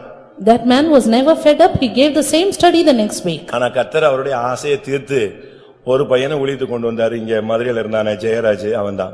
But God fulfilled his desire and brought that one son for the ministry. His brother Jayaraj. இப்ப கோயம்புத்தூர்ல இருப்பான். Now he is in Coimbatore. எதுக்கு இத சொல்றேன்? Why I say this is, ஜெபம் சொன்னா ஜெபமா இருக்கணும். prayer should be prayer. அறிக்கை என்றால் அறிக்கையாக இருக்கணும். Confession should be confession. சாட்சினா சாட்சியா இருக்கணும். Testimony should be testimony. பாட்டுனா பாட்டா இருக்கணும். பிரசங்கம்னா பிரசங்கமா இருக்கணும். இதுல ஏதாவது ஒண்ணு மாறிடுச்சு அபஸ்வரமா மாறிடும். Song should be song and preaching should be preaching. If it intermingles, then it will become wrong. சாட்சியில எழும்பி அறிக்கையிடுவாங்க, அறிக்கையில எழும்பி சாட்சி சொல்லுவாங்க, பாட்டு பாடுறேன்னு சொல்லிட்டு எங்கேயோ போயிடுவாங்க. ஒருத்தன் அந்த பாட்டை பிடிக்க முடியாது. Some will confess during their testimony and some will give the testimony during confession and songs will be done away and likewise it goes on. உங்களுக்குன்னு ஒரு prayer time வச்சிருங்க. But you need to have a prayer ஒருவேளை time. இனிமே இதுவரைக்கும் அப்படி fix பண்ணலனா இப்ப fix பண்ணுங்க இன்னைக்கு. But today fix it if you had not done it. நீங்க prayer time கரெக்ட்டா ஃபாலோ பண்ணி பாருங்க miracle நடக்கும். Follow the prayer time, you will have a miracle in your life. அப்போஸ்தலர் 3ஆம் அதிகாரம் Acts 3. முதலாம் வசனத்தை பாருங்க. The first verse. அப்போஸ்தலர் 3:1. Acts 3:1. ஜெபவேளையாகிய 9ஆம் மணி நேரத்திலே ஜெபவேளையாகிய 9ஆம் மணி நேரம். The hour of prayer, the 9th hour. அன்னைக்கு தான் அற்புதம் ஃபர்ஸ்ட் அற்புதம் சீஷர்கள் செய்ய ஆரம்பிக்கிறாங்க. It is then the disciples began to do the first miracle. 40 வருஷமா நடக்காதவனை தூக்கி எடுத்து நிறுத்துற இடம் அந்த ஜெபவேளை தான். And it is that hour of prayer which made the 40 years the limp man to உன்னுடைய walk. prayer time கரெக்ட்டா நீங்க மெயின்டெய்ன் பண்ணீங்கன்னா அற்புதம் தானாக நடக்கும். Maintain your prayer life, miracles will be all the way done. உன்னுடைய prayer time தான் உன்னுடைய சிங்காசனத்துக்கு உன்னை திருப்பி விடக்கூடிய வழி. Your time of prayer is the time of turning you to the throne. அப்போஸ்தலர் 10ஆம் அதிகாரம். Acts Acts 10, மூணாம் வசனத்துல verse பார்க்கிறோம். 3, இரண்டாம் வசனத்துல எப்பொழுதும் ஜெபம் பண்ணுகிற கொர்நேலியு. it is, second verse says about Cornelius who prayed always. ஆனா மூணாம் வசனத்துல ஏறக்குறைய 9 மணி நேரத்தில் அவன் ஜெபிக்கும் பொழுது தேவ தூதன் அவனுக்கு பதில் வந்து கொடுத்தான். And in third verse we see when he was evidently about the 9th hour of his prayer, the angel gave him the என்ன answer. மாதிரி அவன் பிரேயர்ல இருந்திருப்பான், பரலோகம் திறந்து தேவ தூதன் இறங்கி வர்றான்னு பாருங்க. Then think about his prayer life and the angel from heaven came. உன்னுடைய ஜெபங்களுக்கு பதில் வேணுமானால் நீ சரியான விதத்துல ஜெபிக்க, அந்த டயத்துல ஜெபிக்கணும். If you need the answer for the prayer, pray in time. அடுத்ததாக அப்போஸ்தலர் 10ஆம் அதிகாரத்திலே பார்க்கும் பொழுது, Nextly seeing in the same chapter Acts 10, 9ஆம் வசனத்திலே பார்க்கும் பொழுது, verse 9, பேதுரு 6ஆம் மணி நேரத்திலே ஜெபம் பண்ணி கொண்டிருந்தான். Peter was about praying in the 6th hour. அவனுடைய டைம், பிரேயர் டைம் வந்து 6ஆம் மணி நேரம். Peter's prayer time was 6th hour. காமனா இஸ்ரவேலுடைய எல்லாருடைய பிரேயர் டைம் 9ஆம் மணி நேரம். Ordinary Israelites, they pray in the 9th hour. இந்த 6ஆம் மணி நேரத்திலே ஜெபிக்கும் பொழுதுதான் வானம் திறந்தது, ஞானதிஷ்டி அடைந்தான், அவனுக்கு தேவனுடைய சித்தம் வெளிப்படுத்தப்பட்டது. But Peter prayed the 6th hour, there was a trance, heaven opened and plan of God was revealed. அப்போ உங்களுடைய வாழ்க்கையில அற்புதங்கள் நடக்கணும், வானம் திறக்கணும், தேவதூதர்கள் உங்களோடு இடைப்படணும், இப்படிப்பட்ட ஆசைகள் எல்லாம் உங்களுக்கு இருக்குன்னு சொன்னா, நீங்க சிங்காசனத்துக்கு போகணும்னு சொன்னா பிரதிஷ்டையோடு ஜெபம் தேவை. Therefore, if you have the desire that your prayer need to be answered, heaven need to be opened, angels need to appear, and you should get up to the throne, then you need a prayer time. Shadrach Meshach Abednego ஜெபத்தை விட தானியேலுடைய ஜெபம் சிறந்தது. And Daniel's prayer was excellent than the prayer of Shadrach, Meshach and Abednego. 4 பேரும் ஜெபிச்சாங்க, 3 பேர் தூங்கிட்டாங்க. 4 prayed but 3 slept. ஆனா ஒருத்தனுக்கு அந்த வெளிப்படுத்தல் கிடைத்தது. But one had the revelation. அவனுக்கு எப்படி தூங்க முடியும்? How could he sleep? அந்த ஜெபாவி இருக்கிறவனுக்கு தூங்க முடியாது. The man with prayer life cannot sleep. காலையில ராஜாட்ட பதில் சொல்லணும். And he has to give the answer to the king. இல்லனா தலை போய்டும். Else he will be அதனால அவனால beheaded. தூங்க முடியல. Therefore he could not sleep. அவன் போராடி அந்த பதிலை பெற்றுக்கொண்டான். He strove to receive the answer. ஜெபத்திலே தேவ ஆலோசனை வெளிப்படுகிறது. Counsel of God appeared in prayer. ஜெபம் தான் உன்னை சிங்காசனத்துக்கு உரியவனாக இரண்டாவது பகுதிக்கு உன்னை இழுத்துச் செல்கிறது. Prayer secondly lifts you up to the throne. இந்த ஜெபத்துக்கு தேவன் பதில் கொடுத்த உடனே, And soon when God answered his prayer, ராஜா இவனை யாரா மாத்திட்டான் தெரியுமா? you know whom the king made him? தானியேல் 2:49 பார்க்கும் பொழுது, 2:41 of Daniel. பாபிலோன் மாகாணத்து காரியங்களை விசாரிக்கும்படி அவனை மேல் கொண்டு வந்து விட்டான். The king lifted him high that he might inquire about the provinces of Babylon. Babylon மாகாணத்துக்கு அதிகாரியாக மாறிவிட்டான். And he was made the ruler of the province. இப்போ சிங்காசனத்தினுடைய ஆர்டினரி ஸ்டெப்ல ஒரு ஃபர்ஸ்ட் ஸ்டெப் ஏறறான். Now the first step of his reign was come. எப்படிப்பட்ட ஒரு அனுபவம் என்பதை நீங்கள் பார்க்க வேண்டும். Look at this precious எப்படி experience. இப்படிப்பட்ட ஒரு அனுபவம் கிடைத்தது? How could he get that experience? இது அவனுடைய ஜெபத்தினால் அவனுக்கு கிடைத்த ஒரு தன்மை. This was simply through his prayer. அடுத்ததாக இவனுடைய வாழ்க்கையில உள்ள முக்கியமான தன்மை என்ன? Nextly, the precious quality in his life. அவனை குற்றம் கண்டுபிடிக்க ரொம்ப ட்ரை பண்றாங்க. They tried the maximum to accuse him. என்ன விதத்திலயாவது அவனை குற்றம் கண்டுபிடிச்சிரணும். To accuse him, they tried the best. அவர் அங்க போனாரு, இங்க போனாரு, அப்படி பார்த்தாரு, சிரிச்சாரு, அங்க நின்னாரு, அந்த வீட்டுக்கு வந்தாரு, தனியா வந்தாரு, உட்கார்ந்து இருந்தாரு, பேசினாரு, போனாரு, ஏதோ உன்னை முடிவு கட்டணும்னு முடிச்சிட்டான். They did some or the other thing to accuse you and to put an end of your life. அந்த நேரத்துல தான் ரொம்ப கவனமாக இருக்கணும். But it is then you have to be very careful. தானியேல் 6ஆம் அதிகாரம் 4ஆம் வசனத்துல, Daniel 6:4. அவனிடத்தில் ஒரு முகாந்தரத்தையும் குற்றத்தையும் கண்டுபிடிக்க அவர்களால் முடியவில்லை. But they could find none occasion to find an error or a அவன் fault. உண்மையுள்ளவனாய் இருந்தபடியினால் அவன் மேல் சுமத்த யாதொரு குற்றத்தையும் கண்டுபிடிக்க முடியவில்லை. For as much as he was faithful, neither was there any error or fault with him. இந்த ஊழியம் குற்றப்படாதபடி எவ்விதத்திலும் நாங்கள் தேவ ஊழியர்கள் என்று நாங்கள் விளங்க பண்ணுகிறோம். Approving ourselves to be servants of God, that we should not be blamed in anything. குற்றம் கண்டுபிடிப்பது என்பது பிசாசுனுடைய ஒரு பெரிய ஊழியம். And this is a great ministry of the devil to find blame. வெளிப்படுத்தல் 12:10 அப்படி சொல்லி இருக்கிறது, இரவும் பகலும் குற்றம் சாட்டுகிறவன். Revelation 12:10 says, the accuser of our brethren day and என்ன night. நடந்தாலும் இந்த குற்றச்சாட்டு வந்துகிட்டே இருக்கும். And how much ever you work, this accusation will come. நாம் குற்றம் சாட்டப்படாதவர்களாய் கர்த்தருக்கு முன்பாக வாழ வேண்டும். But we need to dwell before God as one not accused. இந்த இடத்துல தேவன் எதிர்பார்ப்பது உண்மை. Here God expects faithfulness. உண்மை. Faithfulness. வெளிப்படுத்தல் 17:14 பார்க்கும் பொழுது, Revelation 17:14 says, அவரோடு இருக்கிறவர்கள் அழைக்கப்பட்டவர்களும் உண்மை தெரிந்து கொள்ளப்பட்டவர்களும் உண்மையுள்ளவர்களுமாய் இருக்கிறார்கள். And they that with him are called and chosen and faithful. அவர்கள் ராஜாதி ராஜாவோடு இருப்பார்கள். And they shall be with the King of Kings. ஒரு சிலர் தங்க காரியத்தில் உண்மை இருப்பாங்க, மத்தவங்க காரியத்தில் அவன் எக்கடு எனக்கண்ணே அப்படினு சொல்லிடுவாங்க. Some are faithful in their own matter but not in others. அப்படி அல்ல. Not like that. யார் காரியத்திலும் நீ உண்மையா இருக்கணும். You need to be faithful in every இல்ல matter. ஆவிக்குரிய காரியத்தில் நாங்க உண்மையா இருப்போம், உலக உலகத்தை பத்தி எங்களுக்கு கவலை இல்ல. No, we are not worried about the world, but we will be faithful in spiritual matters, some say. லூக்கா 16, 10, 11, 12 மூன்று வசனங்களை பார்க்கும் பொழுது Luke 16, 10, 11 and 12. கொஞ்சத்தில் உண்மை, Faithful in few things. 11 உலகப் பொருட்களில் உண்மை, Faithful in worldly things. 12 வேறொருவன் காரியத்தில் உண்மை. And faithful in another matters. மத்தவங்க காரியத்துல நீ உண்மையா இருக்கணும். You need to be faithful in உலக others. காரியத்திலயும் உண்மையா You இருக்கணும். need to be faithful in worldly உனக்கு things. தேவன் கொஞ்சம் தான் கொடுத்தாருன்னா அதுலயும் உண்மையா இருக்கணும். God has given you little, be faithful in it. உனக்கு கர்த்தர் 15,000 ரூபாய் கொடுத்தாதான் நீ 1,500 ரூபாய் காணிக்க கொடுக்கணும். 150 ரூபாய் கொடுத்ததுல நானே சோத்துக்கு வழி இல்லையே, நான் எப்படி 15 ரூபாய் கொடுப்பதுன்னு நீ கணக்கு போட்டீன்னா அந்த 150 ரூபாய் அடுத்த நாள் 15 ரூபாயா மாறிடும். திருப்பி நீ 1 ரூபாய் கூட கொடுக்க முடியாது. If you are going to give the account saying, if God gives me 15,000 only, I can give 1,500, and if you keep on saying the account that and reducing your number, then God cannot do anything for you. இப்போ ஒரு trend Pentecostal லைஃப்ல வந்திருக்கு. Now a new Pentecostal trend is come up. எப்படின்னா What is it? எல்லாம் வசதியா இருக்காங்க.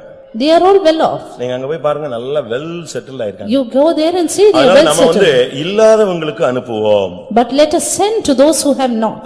நான் சொல்றது இது தப்புன்னு நான் சொல்ல வரல. I don't say it is wrong. நீ செய்ய வேண்டியதை செஞ்சுட்டு இல்லாதவங்களையும் கவனிக்கணும். அதுதான் பைபிள்.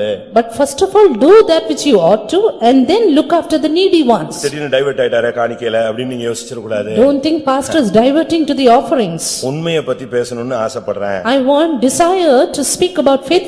உபாகமம் 12ஆம் அதிகாரம் 13, 14 வசனத்துல பார்க்கும் பொழுது Deuteronomy 12, 12 and 13. 13, 14 13 and 14. கண்ட இடமெல்லாம் உன் சர்வாங்க தகன பலியை செலுத்தாதே. Take heed that thou offer not thy burnt offering in every place. எச்சரிக்கையாயிரு.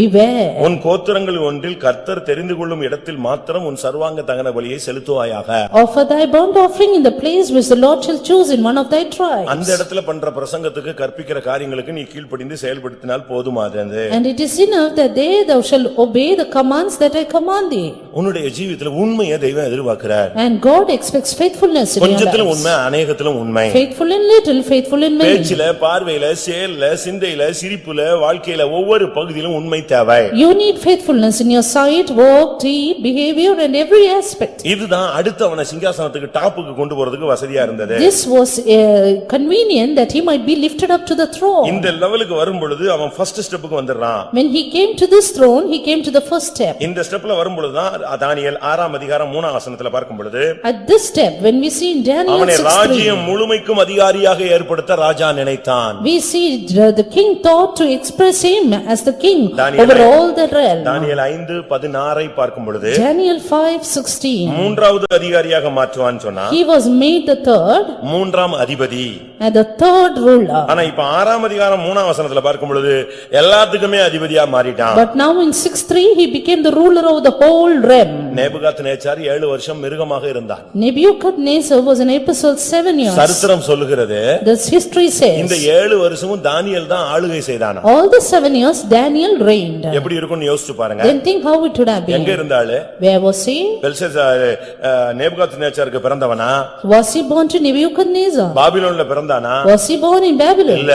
No. அவன் அடிமை. But he was a யாருக்கு captive. அடிமை? To whom? தேவனுக்கு அடிமை. A servant to அது God. அவனை பிரதிஷ்டைக்குள்ள கொண்டு வந்தது. Brought him into அது consecration. அவனுடைய ஜெப ஜீவியத்தை வளர்ச்சி அடைய வைத்தது. Made his prayer life to அவன் grow. குற்றமில்லாதவன் உண்மையுள்ளவனாய் மாறினான். He became a faithful man. இப்ப எப்படி அவனை அந்த சிங்காசனத்துக்கு கொண்டு வர்றாருன்னு பாருங்க. Now see how he was lifted to the உன்னுடைய throne. உண்மை ராஜ்யம் முழுமைக்கு உன்னை மேன்மையாக மாற்றுகிறது. Your faithfulness will lift you up to the இப்ப throne. இவனை தூக்கி சிங்கக்கேவில போடுறாங்க.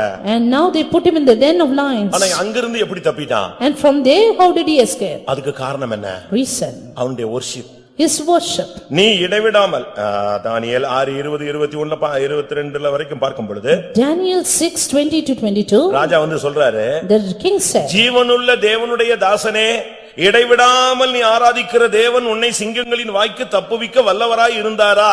O Daniel, servant of the living God, is thy God whom thou servest continually, able to deliver thee from the lions. எழும்பும்போதும் ஸ்தோத்திரம் ஸ்தோத்திரம் சொல்லிட்டு இருந்தியே, படுக்கும்போதும் இயேசுவே இயேசுவேன்னு சொன்னியே, நடக்கும்போதும் உட்காரும்போதும் எப்பொழுதும் இயேசு இயேசுன்னு சொன்னியே, உனக்கு அந்த தேவன் உனக்கு உதவி செய்ய வல்லவராய் இருந்தாரா? You said Jesus, Jesus when you rose up. You said Jesus when you walked. You said Jesus when you went to bed. And was he able to deliver you from the lions? அவன் சொல்றான் ஆம் ராஜாவே. He said, நான் okay. இடைவிடாமல் ஆராதிக்கிற தேவன் எங்களுடைய தேவன் சிங்கங்களின் வாய்களை கட்டி போட்டார். My God whom I serve continually had shut the lions' mouth. உன்னுடைய வாழ்க்கையில உன்னுடைய ஆராதனை ரொம்ப முக்கியம். Your worship is much important. அதனால தான் நம்ம நம்முடைய சர்வீஸ்ல எல்லாம் worship ஒரு half an hour ஆவது நடத்துறோம். ஆனா நம்ம ஆளுங்க என்ன செய்வாங்க அது முடிஞ்ச பிறகு தான் மெல்ல வருவாங்க. That's why we conduct at least half an hour worship in our services. Our people they come late after that. அந்த worshipக்கு நீ வந்துட்டேன்னு சொன்னா worship பண்ணிட்டேன்னு சொன்னா சிங்கங்களின் வாயை கட்டுவாரு அக்கினி ஜுவாலை உன்மேல் பற்றாதே. But if you attend the worship then he will shut the mouth of the lions and flaming fire will not kindle upon you. உன்னுடைய வாழ்க்கைக்கு விரோதமான சிங்கம் 1000 வரட்டும் எல்லாத்தையும் கட்டிடுவார். There may be 1000 lions against your life but he will shut it all. தானியேல் வந்து சர்ச்சில fan போட்டு அழகா நேரா வந்து உட்கார்ந்தா முழங்கால் போட்டு தான் ஆவில நிரம்ப வரல. ரோட்ல விட்டா கூட அழகா worship பண்ணுவான். Daniel did not straight to come into the church under the fan and worship God but he was on knees even in the road. ரோட்ல ஆடிட்டான்னு பார்த்து அவன் மனைவி வந்து சொன்னா கேவலமா இருக்கு இப்படி போட்டு ஆடிட்டு இருக்க ரோட்ல. And David when he danced in the road even his wife mocked at him. அவன் என்ன சொன்னா தெரியாம ஆடிட்டேன் இனிமே நான் ஒழுங்கா ட்ரெஸ் பண்ணிட்டேன் ஒழுங்கா அப்படியே மரியாதையா வந்துறேன் அப்படியே சொன்னா. But did he say I did it unknowingly? அவன் சொன்னா நான் நீசன். He said I am wild. ஆடு மேய்ச்சிட்டு இருந்தேன். I was after the sheep. உங்க அப்பாவை தள்ளிட்டு என்னை சிங்காசனத்துல வச்சிருக்காரு. நான் எப்படி ரோட்ல சும்மா வருவேன் பெட்டி வரும்போது இன்னும் ஆடுவேன் இன்னும் பாடுவேன். But the Lord has rejected your father and took me to the throne. Therefore I will be more base, more vile. நல்ல நெடுமுழங்கால்ல நீங்க நில்லுங்க. அது ஒரு அருமையான எக்சர்சைஸ். நல்ல கை தட்டு. அது ஒரு எக்சர்சைஸ். நல்ல கை வைத்து இத விட்டு சும்மா காலையில எந்திரிச்சு டாக்டர் நடக்க சொன்னான்ட்டு 3 கிலோமீட்டர் நடந்து குப்புற விழுந்து எழும்பி கோதுமையை சாப்பிட வேண்டாம். 1 மணி நேரம் worship பண்ணு. சுகர் வருதா போகுதான்னு பாரு. Stand on your knees, clap your hands, lift up your hands and see how your health is, how your diabetes is. And you need not follow the doctor's instructions. முழங்கால்ல நிக்கணும். You should be on knees. கைகளை உயர்த்தணும். You should lift up your hands. உன் பரிசுத்த கைகளை உயர்த்தி நீ ஜெபம் பண்ணு. உன்னுடைய கைகளை உயர்த்தப்பட்டால் ஜெயம் இல்லாமல் தோல்வி வரவே வராது. Lift up your hands and pray and never defeat, only victory will come.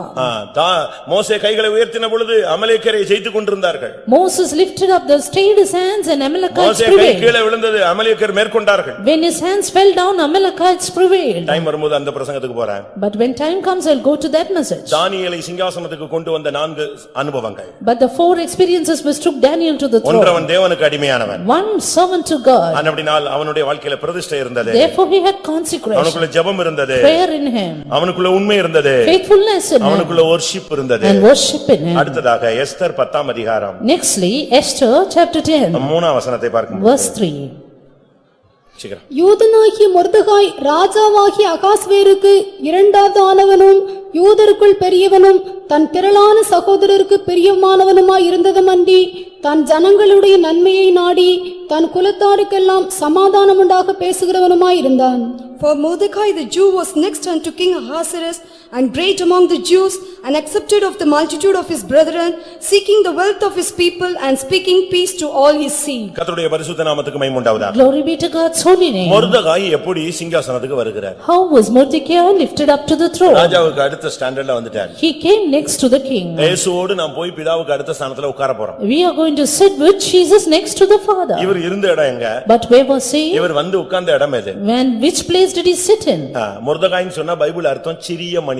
Mordecai means a little man. ஆனா 10ஆம் அதிகாரம் 3ஆம் வசனத்துல சொல்லி இருக்கிறது யூதருக்குள் அவன் பெரியவனாய் மாறினான். But 10:3 says he became great among the Jews. இவன் இருந்த இடம் எது?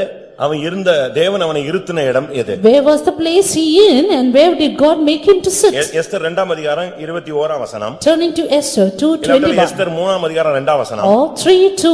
இவைகளை பார்க்கும் பொழுது வாசலில் இருந்தவன். He was but in the gates. வாயில் காப்பவன். And he was keeping the charge of the gate. ஒருத்தன் வந்தா கதவை திறக்கணும். If one comes, open the door. ஒருத்தன் போய்ட்டானா கதவை பூட்டணும். If one leaves, close the entrance. தன்னைவிட ஸ்தானம் கூடனவன் வந்தானே எழும்பி நின்னு செய்யணும். wish பண்ணணும். And if somebody else comes, you have to get up and wish. இல்ல ஒரு பியூன் வேலை மாதிரி தான் அவன் கேட் கீப்பரா தான் இருந்தான். He was but a gatekeeper. எப்படி இந்த கேட் கீப்பர் அங்க வந்துட்டாரு? How could he come to that position? எப்படி அவனுக்கு அப்படி முடிஞ்சது? How could he be lifted up? நான் உங்களுடைய தரம் தாழ்ந்த இந்த உலகத்தில் உள்ள வெறும் வேலைகளை குறித்து பேசுறேன், நீங்க எடுத்துற வேண்டாம். அந்த சப்ஜெக்ட் நான் ஆவியிலேயே பேசுறேன். And don't consider I am speaking of the inferior jobs in the world. I am speaking in the spirit. பாவத்துக்கு அடிமை பத்தி பேசாம நான் தேவனுக்கு அடிமை உங்களுக்கு சொன்னேன். And I said about servants to God not being servants to sin. அதுபோல நீ வாசல் காப்பவன் சொன்னா அதனுடைய சரியான அர்த்தம் என்ன? Even so, keeping the gate, what is the right meaning? ஆண்டவர் தான் வாசல். God is the gate. யோவான் 10ஆம் அதிகாரம் 9ஆம் வசனத்துல நானே வாசல். John 10:9 says, I am the door. இந்த வாசல்லையே நீ கடக்கணும். You have to pass through this door. இந்த வாசல்ல நீ இருந்தீனா எங்க வந்துருவ? சிங்காசனத்துக்கு வந்துருவ. If you are in this door, you will come to the throne. நீதிமொழிகள் 8ஆம் அதிகாரம் 34ஆம் வசனம் வாசியுங்கள். Read Proverbs 8:34. 8:34. என் வாசற்படியில் நித்தம் விழித்திருந்து என் கதவு நிலையருகே காத்திருந்து எனக்கு செவி கொடுக்கிற மனுஷன் பாக்கியவான். Blessed is the man that heareth me, watching daily at my gates, waiting at the posts of my doors. தேவனுடைய வீட்டிலே அவர் சொல்றாரு, என் வாசற்படியிலே நித்தம் விழித்திருந்து என் கதவு நிலையருகவே நின்னுட்டு இருக்கிற ஒரு மனுஷன், எனக்கு செவி கொடுக்கிற மனுஷன் பாக்கியவான். Blessed is the man that heareth me, watching daily at my gates, waiting at the post of my doors. ஆண்டவருடைய வீட்ல வாசல்னா இந்த ஃபெய்த் வாசல்ல அந்த கேட்ல எடுத்துறாதீங்க. Gate of the house of God is not the entrance here and there. இது ஒரு எழுத்தின் பிரகாரமான கிருபை இல்ல, ஊழியம். This is just a literal gracious ministry. ஆண்டவர் பேசுகிற இடத்துல வாசல்ல நீ கடக்கணும். But you have to be at the gate where God speaks to you. நித்தம் அவர் வாசல் படியில நீ காத்திருக்கணும். And wait daily at his post. விழித்திருக்கணும். Be watching. எஜமான் உள்ள இருந்து கூப்பிடுவாரு. Yeah, master will come and call. நான் சென்னையில ஒரு ட்ரிப் போலீஸ் கமிஷனர் ஆபீஸ்க்கு போயிருந்தேன். Once I went to the police commissioner office at Chennai. எங்களெல்லாம் உட்கார சொல்லிருந்தாங்க. They asked me to sit. அவர் உள்ள இருக்கார் commissioner. He was then inside. அந்த டோர்ல ஒரு சின்ன ஒரு கேப், அதுல கண்ணாடி இருக்கு. There was a little gap with a glass in the door. அவருக்கு வாசல்ல ரெண்டு போலீஸ் நிக்கறாங்க, அது போக ரொம்ப பேர் நிக்கறாங்க. There were two police as a security at his door and other polices also. அவங்க ரெண்டு பேரும் அந்த கண்ணாடியை இவ்வளவுதான் இருக்கும், இந்த கேப்ல அப்படியே பாத்துக்கிட்டே இருக்கான். Both of them were looking through that gap in that glass. நாங்க பக்கத்துல உட்கார்ந்து ஒருத்தர் பேசிக்கிறார். ஐயா உட்கார்ந்து இருக்காரு, போன் பேசிட்டு இருக்காரு. அவர் என்ன பண்றாருன்னு இவன் பார்த்து கமெண்ட் கொடுத்துக்கிட்டே இருக்கான். என்ன கண்டிஷன் இருக்கு, ஏன்னா அவர் இப்ப வெளியே போறாரு, அது வரைக்கும் கமெண்ட் நடந்துகிட்டே இருக்கு. And until the police commissioner comes out, they keep giving the comments about what he is doing inside. ஒருத்தர் சொல்லிடுறாங்க. One said, எழும்பிட்டாரு. He is getting up. எழும்பிட்டாருன்னு சொன்னதுதான் தாமதம். இங்க கார் வரைக்கும் நிக்கிறவன் அவ்வளவு பேர் அட்டென்ஷன் ஆயிட்டான். Soon then all the people beside the car, they were in full attention. எல்லாம் உடனே அந்த கன் எல்லாம் தூக்கி கரெக்ட்டா ஷோல்டர்ல வச்சு நின்னுட்டாங்க. They all then were in full security with their pistols. அடுத்த செகண்ட் ஒருத்தர் உள்ள போனாரு. The next second one went in. ஒருத்தர் ஃபைல தூக்கிட்டு வந்தார். One brought the file. நேரா கார்ல கொண்டு போய் வச்சார். Straight went and kept in the car. Another went in. செல் மட்டும் எடுத்துட்டு வெளியே வந்தார். Took his mobile alone and kept it. இப்போ அடுத்து வெயிட்டிங். Now next waiting. அடுத்து. Next. புறப்பட்டாரு, எழும்பிட்டாரு. He got up. எழும்பிட்டாருன்னு சொன்னதுதான் இந்த சிங்கம் வெளியே வர்ற மாதிரி சரட்டுன்னு வெளியே வந்தா பாருங்க, அடிச்சாங்க ஒரு 20 பேர் சல்யூட் கன் தூக்கி. அவ்வளவுதான், ஒரு செகண்ட்ல கார் போயிடுச்சு.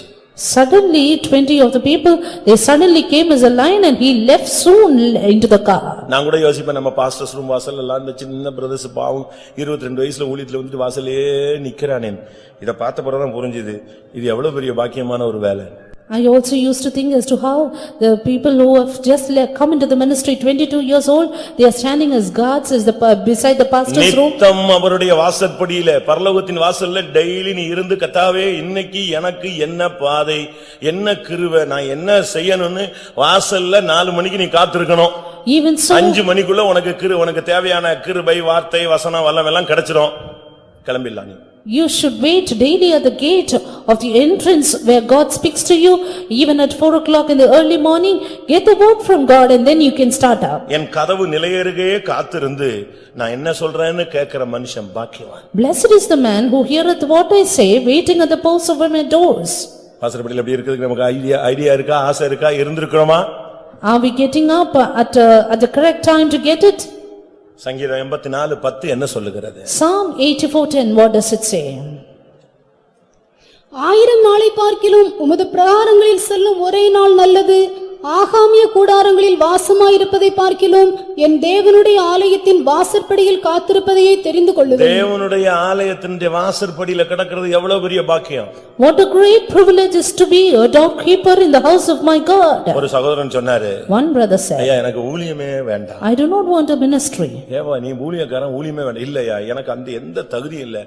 ஏதாவது ஒரு ஃபெய்த்தம்ல எனக்கு காவலுக்கு வச்சுட்டா கூட போதும், நான் பேசாம அழகா அந்த வேலையை செஞ்சு பரலோகத்துக்கு வந்து சேர்ந்துருவேன். You are a servant of God, why are you telling like that? But he said, I just want to be a keeper at the gate of the house of God, I will just go to heaven. பிரியமானவர்களே, ஆண்டவருடைய வீட்டின் வாசல் படியில் பரலோகத்தின் வாசல் அருகே நீ இருந்தீனா உனக்கு சிங்காசனம் உண்டு. Beloved, if you are at the entrance of heaven, at the gate of heaven, then you will have the throne. இவனுடைய கேட் கீப்பரா இருந்த மனுஷன் எப்படி சிங்காசனத்துக்கு டைவர்ட் ஆனா? This man who was but a gatekeeper, how was he diverted to the அதுக்கு throne? காரணம் என்ன? Reason? அவனுடைய மனைவியா? He was his wife? அவனுடைய பிள்ளைகளா? Was it his children? நல்லா படிச்சு பாத்தீங்கன்னா அவனுக்கு மனைவியும் கிடையாது, பிள்ளைகளும் கிடையாது. Not his wife nor his children. அப்ப அவனுக்கு என்ன நடந்துச்சு? Then what happened to him? ஆனா எஸ்தரை வளர்த்து கொண்டு வந்தான்னு பைபிள் சொல்லுது. It is said he grew up Esther. அவன் தன்னை வளர்க்கல, தன்னுடைய உடம்ப வளர்க்கல, தனக்குள்ளே எஸ்தரை வளர்த்தான். He did not grow up himself or his own body, but he grew up Esther within him. Esther 2ஆம் அதிகாரம் 7ஆம் வசனத்திலே அவளை அவன் தகப்பனை போல எடுத்து வளர்த்தான். Esther 2:7, he grew her up as a father. அவளை தன் குமாரத்தியாக எடுத்துக்கொண்டான். And took him for his daughter. அவளை வளர்த்தான். He grew her. எப்படி இப்படி முடிந்தது? How was it இதுதான் possible? அவனுடைய வாழ்வை டைவர்ட் பண்ணுது. This made him change his life. Esther என்று சொன்னால் நட்சத்திரம் என்ற அர்த்தம். Esther means star. உனக்குள்ள ஒரு ஸ்டார் வளரணும். A star should grow within you. அது சரியான அர்த்தம் சொன்னா பல அர்த்தம் சொல்லலாம். அதுல ஒரு அர்த்தம் இயேசு உனக்குள் வளரணும். The right meaning is Jesus should grow within you. யாக்கோபின் நட்சத்திரம் இயேசு. The star of Jacob is Jesus. அந்த நட்சத்திரம் உனக்குள்ள வளரணும். That star should grow within you. இன்னைக்கு எத்தனை பேருக்குள்ள அப்படிப்பட்ட ஒரு விடிவெள்ளி நட்சத்திரமாக்கிய இயேசு எத்தனை பேருக்குள் உதிக்கிறார், வளருகிறார்? Jesus, the bright morning star, how many of us he is growing and brightly shining. அந்த பிள்ளையை வளர்த்துக்கிட்டே வந்தான் வீட்டுல. He well grew up that daughter. உனக்குள்ள கிறிஸ்துவனை வளர்ச்சியடைய கொண்டே வரணும். Christ should keep growing within you. நீ குறையணும், அவர் வளரணும், You பெருகணும். should increase and he should increase. இந்த பிள்ளையை வளர்த்துக்கிட்டு இருந்ததனாலதான் அவனுக்கு சிங்காசனத்தை குறித்தான ஒரு டர்னிங் கிடைச்சது. Because he brought up this Esther, he got a chance to inherit the throne. அந்த எஸ்தரை வளர்க்காம வேற எவளையாவது வளர்த்திருந்தானா இவன் சிங்காசனத்துக்கு போக மாட்டான். Had he not grown up Esther and somebody else, he would not have gone up to the உனக்குள்ள யார் throne. வளருகிறது? Who was growing within you? கிறிஸ்துவில் வளருகிறாயா, இல்லாவிட்டால் நீ மாம்சத்தில் வளருகிறாயா? Are you growing up in Christ or growing up in flesh? உனக்குள்ள எது வளருதுன்னு பாரு. See what is growing in you. இயேசு வளருகிறாரா, சர்ப்பம் வளருதா? Jesus or serpent? இரண்டாவதாக Secondly, அவனை சிங்காசனத்துக்கு கொண்டு போனதுக்கு முக்கியமான காரணம் one important reason which took him up to the throne. ஜனத்துக்காக அலறுவான். He used to cry for the people. ஆத்துமாக்கள்னா உயிரை விட்டுருவான். He would spend his life for the soul. தாம் மனைவி பிள்ளைகள் அவனுக்கு கிடையாது. அதனால அதுக்காக ஜெபம் பண்ற அந்த ஸ்பிரிட்டே அவனுக்கு கிடையாது. He did not have the spirit of praying for his wife or children because he had அவன் மைண்ட் எல்லாம் தேசத்துல இருக்கிற ஜனங்கள், யூத ஜனங்கள்.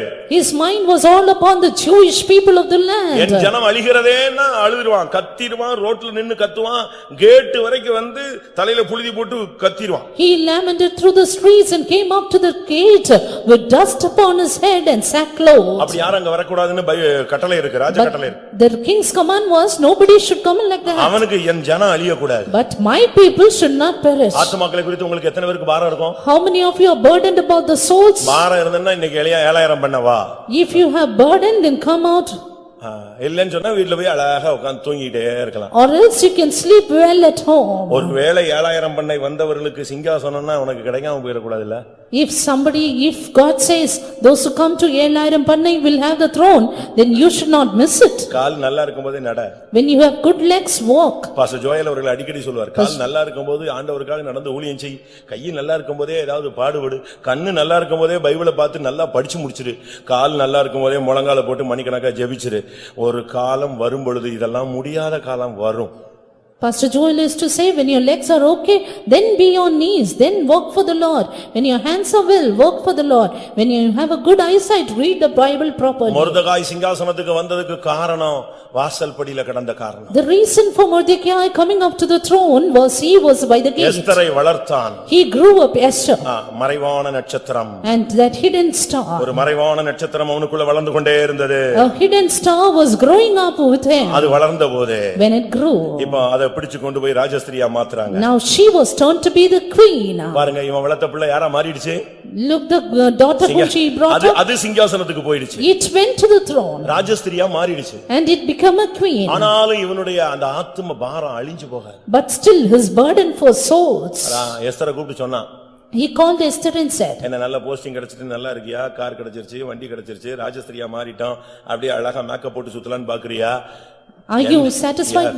நியாய தீர்ப்புன்னு வந்துச்சுன்னா யாருக்கும் சேர்ந்து உண்டு, உனக்கும் உண்டு. Are you satisfied with your position and dignity and status? But if judgment comes, you will surely have to face it. Car கொடுப்பாரு, பணம் கொடுப்பாரு, அள்ளி கொடுப்பாரு, கொடுக்கறதை உன் குறைய பிச்சிட்டு கொடுப்பாரு, உன் வீட்டுல வைக்க முடியாத அளவுல இடமில்லாமல் போக மட்டும் கொடுப்பாரு. கடைசில ஒண்ணே ஒண்ணு கேட்பாரு, இதுக்கெல்லாம் அக்கவுண்ட் கொடுத்திருப்பான்னு கேட்பாரு. God who gives will give you to the room full. God who gives will rend the heavens and give you, but finally will ask the account of it. அவன் ஜனத்தின் நன்மைக்காக பேசின மனுஷன். He spoke for the good of his people. தண்ணி குடிக்காம கிடமா. He would not be without water. Esther சொன்னா, நீயும் fasting போடு. He said, you also be in fasting. நானும் ஃபாஸ்டிங் போடுறேன், என் தாதிமாரும் ஃபாஸ்டிங் போடுறோம், நீயும் ஃபாஸ்டிங் போடு, எல்லாரும் ஃபாஸ்டிங் போடுவோம். He said, I and the concubines and you also should be in fasting. இவங்க போட்டதான உபவாசம் யாருக்காக? And for whom was that fasting? தன்னுடைய சொந்த புருஷனுடைய ரட்சிப்புக்கா? Was it for his own தாங்க husband's பிள்ளைங்க soul? நல்லா படிச்சு நல்ல mark எடுக்கணும்ங்கிறதுக்கா? Was it for the children for good marks? தாங்க பிள்ளைகள் எல்லாம் நல்ல ஸ்டாண்டர்ட்ல வாழ்க்கையில நிக்கணும், சபையில சாட்சியா நிக்கணும்னு ஆசைப்பட்டாங்களா? Was it for the good testimony and standard of their children? இல்ல. No. எங்கள் ஜனங்கள் அழிய கூடாது. But my people should not perish. Esther சொல்றா, என் ஜீவனுக்கு பதிலாக என் ஜனங்கள் எனக்கு தரப்பட வேண்டும். Esther said, my people for my life. என் மன்றாட்டுக்கு என் ஜனங்கள் தேவை. And my people for my request. அழிந்து போகிற ஆத்துமாக்களை குறித்த ஒரு பாரம் உனக்கு இருக்குமானால் சிங்காசனம் confirm. Yes, if you have a burden for the perishing souls, the throne is confirmed for you. மொர்தெகாய்க்கு சிங்காசனத்துக்கு காரணம் ரெண்டே காரணம். ஒன்று எஸ்தரை வளர்த்தான், இரண்டாவது ஜனத்துக்காக கதறினான். அது அவனை கொண்டு போய் சிங்காசனத்தில் உட்கார வைத்தது. Two reasons which took Mordecai to the throne. One, he was burdened for the எஸ்தரை வளர்த்தான். He grew up Esther, and secondly his burden for perishing souls. அதுதான் ரொம்ப முக்கியம். That is very important. ஆத்துமாக்களை குறித்து உனக்கு ஒரு பாரம் இருக்கணும். Yes, you need to have a burden for the souls. ஜனம் அழிகிறதேங்கற ஒரு வேதனை இருக்கணும். A burden, my people perish. உன் பிள்ளைக்குன்னா அழுகுற, அடுத்தவன் பிள்ளைக்கு நீ சேர்ந்து அழணும். You cry for your own children, but you cry for others also. ஓராம் பிள்ளையை ஊட்டி வளர்த்தா உன் பிள்ளை தானா வளரணும்னு தமிழ்ல சொல்லுவாங்க. In Tamil there is a proverb, if you feed other children, your children will grow. அப்படிதானே? Is it not? நீ உனக்காக நீ சிநேகிதருக்காக ஜெபம் பண்ணா உனக்கும் சிறையிருப்பிலிருந்து விடுதலை கிடைக்கும்னு பைபிள் சொல்லுது. Pray for your friends and your captivity will be removed, says the Bible. அழிந்து போகிற மதுரை ஜனங்களுக்காக நீ ஜெபித்தால் உன் குடும்பத்தில் இருக்கிற அழிந்து போகிற எல்லாரையும் கர்த்தர் ரட்சிப்பார். Pray for perishing people, God will save the people in your family. மூன்றாவதாக யோசேப்பை எடுத்துக்கொள்ளலாம். Thirdly, Joseph. அவனை சிங்காசனத்துக்கு கொண்டு வந்ததுக்கு மூணு காரியம் இருக்கிறது. Three things which took him to the throne. இதெல்லாம் தனித்தனியா பண்ணலாம், ஆனா இன்னைக்கு ஆவியானவர் சொல்ல சொன்னாலும் மொத்தமா சொல்றேன். It can be discussed separately, but because the Spirit of God urged me, I tell it அவன் totally. எப்படி எகிப்துக்கு வர முடிந்தது? How could he come to Egypt? ஆதியாகமம் 41:41. Genesis 41:41. பின்னும் பார்வோன் யோசேப்பை நோக்கி, பார், எகிப்து தேசம் முழுமைக்கும் உன்னை அதிகாரியாக்கினேன் என்று சொல்லி. And Pharaoh said unto Joseph, see, I have set thee over all the land of Egypt. முழு எகிப்து முழுமைக்கும் இவன் அதிகாரியாக மாறிட்டான். He was made a ruler of all Egypt. இவன் எகிப்தியன் கிடையாது. He was not an Egyptian. எபிரேயன் சொன்னாலே எகிப்தியனுக்கு டென்ஷன் ஆயிடும். For Egyptian, Hebrew man is an abomination. எகிப்தியனும் எபிரேயனும் ஒரே இடத்துல உட்கார்ந்து சாப்பிட கூட மாட்டாங்க, எந்திச்சு போயிடுவான். Egyptian and Hebrew would not eat together. எகிப்தியனை பார்த்தாலே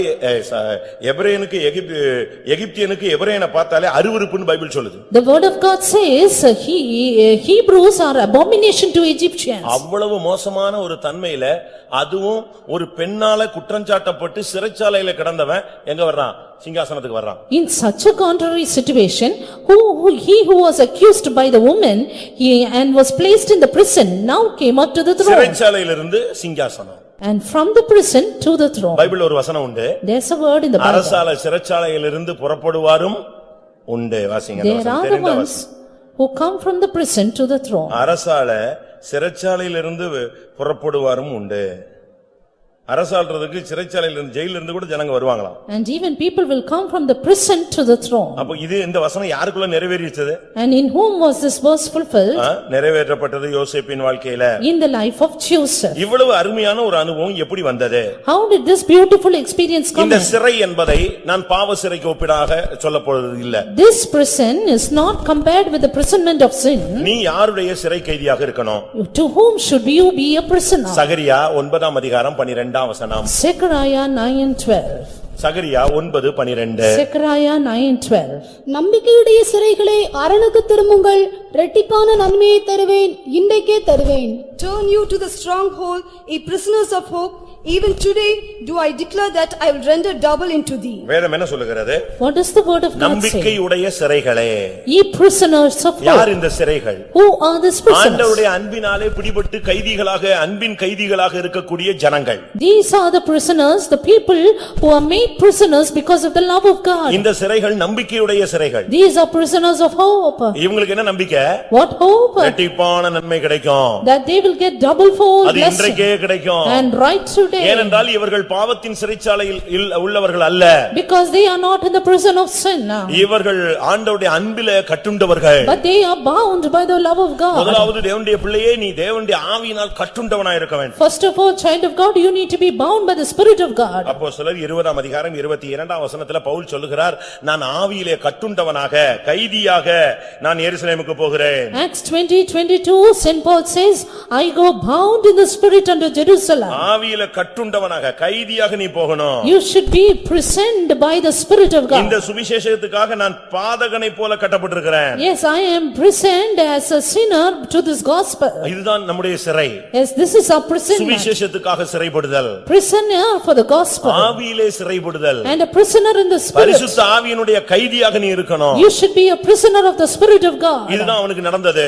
This is what happened here. இவன் சிறைச்சாலைக்கு போனதுக்கு காரணம் என்ன? What is the reason of him going into நீங்க this படிச்சு பாத்தீங்கன்னா prison? ஆச்சரியமா இருக்கும். This is really surprising. சம்பந்தம் இல்லாம No connection at சம்பந்தம் all. இல்லாத இடத்துல Not only related. சம்பந்தம் இல்லாத ஒரு காரணத்துக்கு வருஷக்கணக்கா சிறைச்சாலையில கிடந்தான். With no related reason he was in the prison for years. ஆனா அவனுக்குள்ள ஒரு நிச்சயம் இருந்துச்சு. But he had an assurance. எல்லா நட்சத்திரங்களும் விழுந்து வணங்கும். All the stars will fall சூரியன் before வணங்கும். me. Sun will worship. சந்திரன் வணங்கும். Moon will bow down. எல்லா அறிக்கட்டும் ஒரு நாள் விழும். All will fall down at my feet. அந்த தரிசனத்திலே அவன் மாறி போகவில்லை. He did not change in that dream. அதனால இந்த சிறைச்சாலை அவனுக்கு ஒரு சிறைச்சாலையாக இல்ல. Therefore prison was no more a prison. நம்பிக்கையுடைய சிறைகளே, Prisoners of hope. அரணுக்கு திரும்புங்கள். Return to the fold. அரண் என்று சொன்னால் நம்முடைய ரட்சிப்பு தான் நம்முடைய அரண்னு ஏசாயா தீர்க்கதரிசி சொல்கிறார். Isaiah the prophet says salvation is our fold. நம்முடைய அரண் தான் நம்முடைய ரட்சிப்பு தான் நம்முடைய அரண். Yes, even our salvation is our stronghold. அப்படிதான் ஏசாயா 26:1 சொல்லுகிறது. Isaiah 26:1 says that. உன்னுடைய ரட்சிப்புக்கு நீ திரும்பி வா.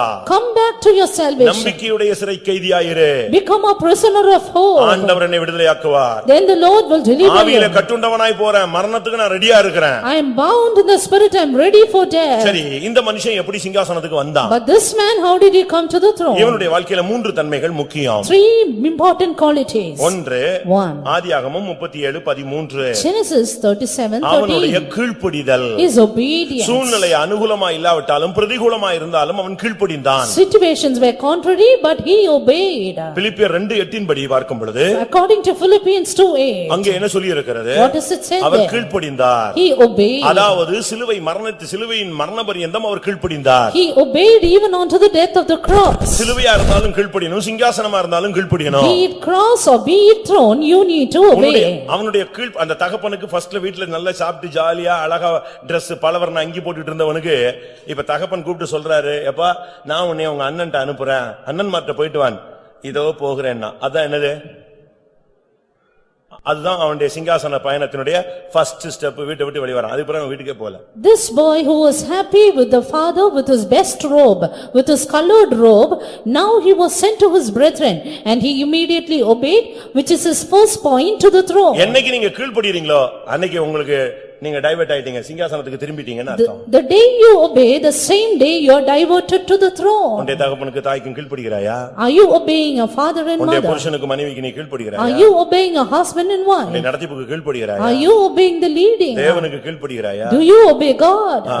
யாருக்கு நீ கீழ்ப்படிற? To whom do you obey? தேவனுக்கு கீழ்ப்படிந்திருங்கள், பிசாசுக்கு எதிர்த்து நில்லுங்கள், அப்பொழுது அவன் என்ன செய்வான்? ஓடுவான். Obey God, resist the devil and he will flee from you. கீழ்ப்படிதல் என்பது தேவ சித்தத்தினுடைய முதல் பகுதி. Obedience, the first chapter of the will of God. கீழ்ப்படிதல் என்பது சிங்காசனத்தினுடைய முதல் படி. Obedience, the first step to the throne. கீழ்ப்படி உனக்கு சிங்காசனத்தினுடைய படி கிடைச்சிரும். And this obedience which is in Tamil, the lowest step, and you will get that step to the throne. கீழ்ப்படிய முடியுமா? Can you obey? எத்தனை பேர் கீழ்ப்படிறீங்க? How many of you obey? இன்னைக்கு ஃபேமிலில பிரச்சனை காரணமே கீழ்ப்படியாததான். Today's family problems, the matter is obedience. வேண்டாம்னா வேண்டாம். No, and then you அதுல skip நீங்க no. உங்க கருத்தை சொல்லி பெரிய சாதனையாளரா நீங்க மாறணும்னு அவசியம் இல்ல. Don't want to achieve something through your opinion. தேவன் அறியாம எதுவுமே நடக்காது. Because nothing will happen without the knowledge of God. கீழ்ப்படிஞ்சு பழகுங்க. Habituate in obeying. இரண்டாவதாக Secondly, ஆதியாகமம் 39:12 பார்க்கும் பொழுது Genesis 39:12. அந்த பெண் பிடிச்சு அவனை கைய பிடிச்சு இழுத்தா, காலை பிடிச்சு இழுத்தா, Dress பிடிச்சு இழுத்தா, ஆனா இவன் பாவத்துக்கு சிக்கவே இல்ல. That woman caught him by his garment, caught him by the hand, but he did not indulge in sin. பாவம் வந்து உன் வாசற்படியிலே படுத்து கிடக்கும். Sin will lie at your door. முந்தைய மாதிரிலாம் பாவம் இல்ல, இப்ப பாவம் வந்து நம்ம கைக்குள்ளே இருக்கு. Now sin is within our hand itself. பாவத்திலிருந்து விலகி ஓடுறவன் தான் கிறிஸ்தவன், அவனுக்கு தான் சிங்காசனம். A Christian is someone who flees from sin and throne is meant for him. எத்தனை பாவத்துக்கு விலகுனீங்கன்னு எனக்கு தெரியல, உங்களுக்கு தெரியும். For how many sins have you fled away? You know it well. பாவத்துக்கு விலகி ஓடுறதுல நாம் இந்த நாட்கள்ல முன்னணியில நிக்கிறோம். We should stand in the front, battle front to flee away from sin. நம்முடைய ஸ்தானம், மானம், மதிப்பு, மரியாதை எல்லாம் போகும். போனா பாஸ்டர் ஜோயல் அவர்கள் சொல்றது மாதிரி பேரு கெட்டு போனா கூட பரவாயில்லப்பா, ஜீவியம் கெட்டு போகாம இருந்தா போதும் பாரு. கேட்டிருக்கீங்களா? இதெல்லாம் பொன்மொழிகள். Pastor Joel has said, even if your name is getting bad, that doesn't matter, but your life should not get corrupted. முதல்ல பேரு கெட்டு போக கூடாது. First your name should not be corrupted. ஒருவேளை பேரை கெடுத்துருவாங்க. And first of all they'll spoil your name. ஆனா பேரு கெட்டு போனாலும் எது கெட்டு போக கூடாது? ஜீவியம் கெட்டு போக கூடாது. Even if your name is spoiled, your life should not be spoiled. அவனுக்கு பேரு கெட்டு போனது அத பத்தி பரவாயில்ல, வேலை கெட்டு போச்சு அதையும் பத்தி பிரச்சனை இல்ல, சிறைச்சாலையில போட்டாங்க அத பத்தியும் கவலைப்படல. ரைட், அங்க இருந்து தப்பி வந்ததே பெரிய புண்ணியம்னு இருந்தான். Name was spoiled, his job was spoiled, and he was cast to the prison, but that was not the matter. அது அவனுடைய புனித தன்மையை காண்பிக்கிறது. This shows his divinity. பரிசுத்தம் இல்லாம சிங்காசனம் கிடைக்கும்னு நினைச்சிராதீங்க. Without purity, no throne. ஏனென்றால் அவருடைய சிங்காசனத்துக்கு பேரே பரிசுத்த சிங்காசனம்னு ஒரு பேர். Because our God's throne is the throne of holiness. அவருடைய சிங்காசனத்துக்கு அப்படி ஒரு பேர் இருக்கு. His throne is called like that. இன்னொரு இடத்துல சொல்லி இருக்கு அவருடைய சிங்காசனம் அக்கினிமயமான சிங்காசனம். In another place it is his fiery throne. தானியேல்ல சொல்லி இருக்கிறது. In Daniel, நம்ம வெளிப்படுத்தல பாத்தீங்கன்னா வெள்ளை சிங்காசனம் ரொம்ப அழகா இருக்கு. In Revelation it is white throne. ஆனா தானியேல் அது வெள்ளை சிங்காசனம் சொல்லல. In Daniel it is not said the white throne. 7ஆம் அதிகாரம் 9ஆம் வசனத்துல சொல்றாரு அவருடைய சிங்காசனம் அக்கினி ஜுவாலை. 7:9 his throne is a fiery throne. பயங்கரமான சிங்காசனம். It was a fiery flame. அது தீ பிடிச்சு எரியும் அந்த சிங்காசனம். It burns with fire. நமக்குள்ள பாவத்தை விட்டு விலகி ஓடினால் அந்த சிங்காசனம் நமக்கும் கிடைக்கும். If we flee away from sin, we will also get the same throne. ஒன்று அவனுடைய கீழ்ப்படிதல் சிங்காசனத்துக்கு முதல் படியிலே அவனை கொண்டு வந்தது. One, his obedience brought him to the first step of the throne. இரண்டாவது பாவத்துக்கு விலகி ஓடி சிறைச்சாலைக்கு போனானே, அது சிங்காசனத்தினுடைய இரண்டாவது பகுதிக்கு அவனை கொண்டு போனது. Two, fleeing away from sin even to the prison made him the second step. இதுக்கு நடுவுல ஒன்னு நடந்துச்சு. But there happened something between. சிறைச்சாலையில கிடந்தாலும் அவனுடைய gift ஆபரேட் பண்ணிட்டே இருந்தான். Though he was in the prison, his gift operated. நம்மள யாராவது ஆமா பெரிய தீர்க்கதரிசனம் அவ்வளவுதான் அத்தோட சாகுற வரைக்கும் தீர்க்கன்னு சொல்ல மாட்டான். If somebody else would blame us saying, oh, he is a great prophet, then we will stop our prophecy till death. தீர்க்கதரிசனம் சொல்லும்போது ஒரு சில நேரத்துல ஊழியக்காரங்க ஆவியில ஒத்து வரலன்னு டம்முன்னு தட்டுவாங்க, அதோட இழுத்து மூடிடக்கூடாது. தீர்க்கதரிசியின் ஆவி தீர்க்கதரிசிகளுக்கு அடங்கி இருக்கிறது. When we prophesy, sometimes the servants of God will tap the mic, but don't stop with that. உங்க gift நிப்பாட்டவே கூடாது. You should not stop your gift. giftக்கு கணக்க பாரு. God will ask account. 5 கொடுத்தவர் கணக்கு கேட்டார். Asked account for the 5. 2 கொடுத்தவர் கணக்கு கேட்டார். Asked account to the 2. 1 வாங்கினவன்டையும் கணக்கு கேட்டார். And even to the one who was given 1 talent. உங்களுக்கு கொடுத்த gift எல்லாம் எப்படி இருக்கு? Where is your gifts? தரிசன வரம் இருக்கா? You have the gift of vision. தீர்க்க தரிசன வரம் இருக்கா? Gift of prophecy. ஜெப ஆவி இருக்கா? Gift of prayer. இந்த சத்தியத்தை உபதேசத்தை ஏற்றுக்கொள்ளக்கூடிய வரம் இருக்கா? Gift of accepting this doctrine. ஆத்தும பாரமுள்ள அந்த வரம் இருக்கா? Gift of gaining souls. பிசாசுகளை துரத்துற வரத்தை யூஸ் பண்றீங்களா? Gift of casting out demons. வியாதியை சுகமாக்குற வரத்தை யூஸ் பண்றீங்களா? Gift of healing the sick. சுவிசேஷம் சொல்ற வரத்தை யூஸ் பண்றீங்களா? Gift of declaring the gospel. இதெல்லாம் நீ யூஸ் பண்ணாம நான் பெண்டிகாஸ்ட் பிலீவர்னா அங்க அந்த டைட்டிலே அங்க கிடையாது, இதே கிடையாது, அந்த தலைப்பே கிடையாது மேல. Without this you cannot be called the Pentecostal believer. அவன் வீட்ல இருக்கும்போதும் gift இருந்துச்சு. He had the gift even at home. அவன் சிறைச்சாலையில இருக்கும்போது அந்த gift வர்க் பண்ணிட்டே தான் இருந்தான். Gift operated even in the prison. ஒருத்தன் ஜொப்பனம் பார்த்துட்டு வந்து சொன்னா அதுக்கு அர்த்தம் சொன்னான். If a dreamer came, he interpreted it. இன்னொருத்தன் ஜொப்பனம் பார்த்துட்டு வந்தா அவனுக்கு அர்த்தம் சொன்னான். Another came with a dream, he interpreted. எல்லாருக்கும் சும்மா அப்படியே blessing எல்லாம் அர்த்தம் சொல்லல. He did not give the blessing, இப்ப blessed ஊழியக்காரங்க interpretation. எல்லாருக்குமே அப்படியே ஆசீர்வாதமா சொல்லிட்டே இருப்பாங்க. Today people want to say only words of blessing பழைய to ஏற்பாட்டுல everyone. இப்படி சொல்லி பழக்கம் கிடையாது. But in the Old Testament they did not have such a பழைய habit. ஏற்பாட்டுல சாவானா சாவாய்னு சொல்லுவான். In the Old Testament if they are going to die they'll say you will die. நம்ம அப்படி சொல்றோமா? But do we say that? நம்ம அப்படி சொல்ல மாட்டோம். We don't do that. ஆனா அங்க அப்படி இல்ல. நீ ஏறின கட்டில் இருந்து இறங்க மாட்டாய். இவன் போறதுக்குள்ள அவன் செத்தே போய்டும். But he said you will not get down from the bed you have got on. It happened he died. உன்னுடைய gift எல்லாம் எப்படி இருக்கு? But how is your gift? gift operate பண்றீங்களா? Do you operate it? யாரு சொல்றவன் சொல்லிட்டே இருக்கட்டும். உனக்குரிய giftக்கு கர்த்தர் கணக்கு கேட்பாரு. He who says will let him say, but I will keep silent, then God will ask account. அவன் அந்த சிறைச்சாலையிலே அந்த gift சொல்லிட்டே இருந்தான். gift ஆபரேட் பண்ணிட்டே இருந்தான். He operated his gift in the prison. இந்த gift தான் அந்த சிங்காசனத்துல உட்கார்ந்து இருக்கிற அந்த பார்வோன் கேக்குறான், இதுக்கு அர்த்தம் எனக்கு புரியலையே, குழப்பமா இருக்குன்னு. அப்பதான் அவன் சொன்னான், சிறைச்சாலையில ஒருத்தர் இருக்கிறான் gift உள்ளவன், அவனை கூட்டுவான்னு சொன்னான். That king who was on the throne, he had a dream and he called for the interpreter, and it is then they brought this man who operated his gift in the prison. கீழ்ப்படிதல் அவனை குழியில் போட்டது.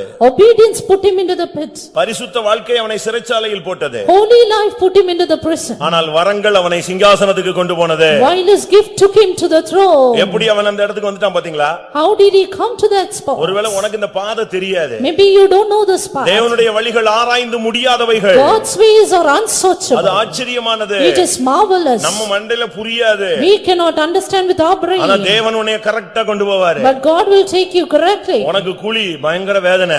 You will have pit pain. உனக்கு சிறைச்சாலை அதைவிட மன வேதனை. You will have prison and tormentation. ஆனா உன்னை அழைத்தவர் உண்மையுள்ளவர். But he who called you is அவனை faithful. சிங்காசனத்துக்கு கொண்டு போறதுக்காக கரெக்ட்டா கொண்டு போய் சிங்காசனத்துல உட்கார வச்சார். He properly took him to the throne. நம்பிக்கையுடைய சிறைகளே அரணுக்கு திரும்புங்கள். Prisoners of hope return to the stronghold. கடைசியாக Finally நெகேமியா 5:14. Nehemiah 5:14.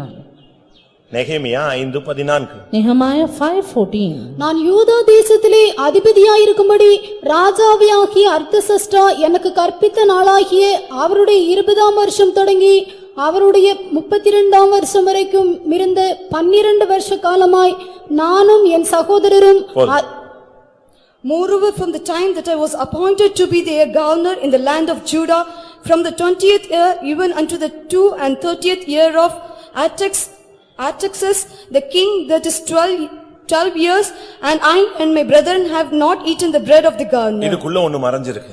There is something hidden in it. நெகேமியா 12 வருஷம் யூதாவுக்கு அதிபதியாக இருந்தான்னு அதுதான் அதனுடைய சுருக்கம். Nehemiah was a governor of the land of Judah for 15 years. 12 வருஷம் எப்படி இவன் அந்த ஸ்தானத்துல போய் உட்கார்ந்தான்? 12 years he somehow went and took the throne. எப்படி இவனால போக முடிஞ்சது? How could he do that? இவன் அவ்வளவு பெரிய ஆளா? Was he such a great man?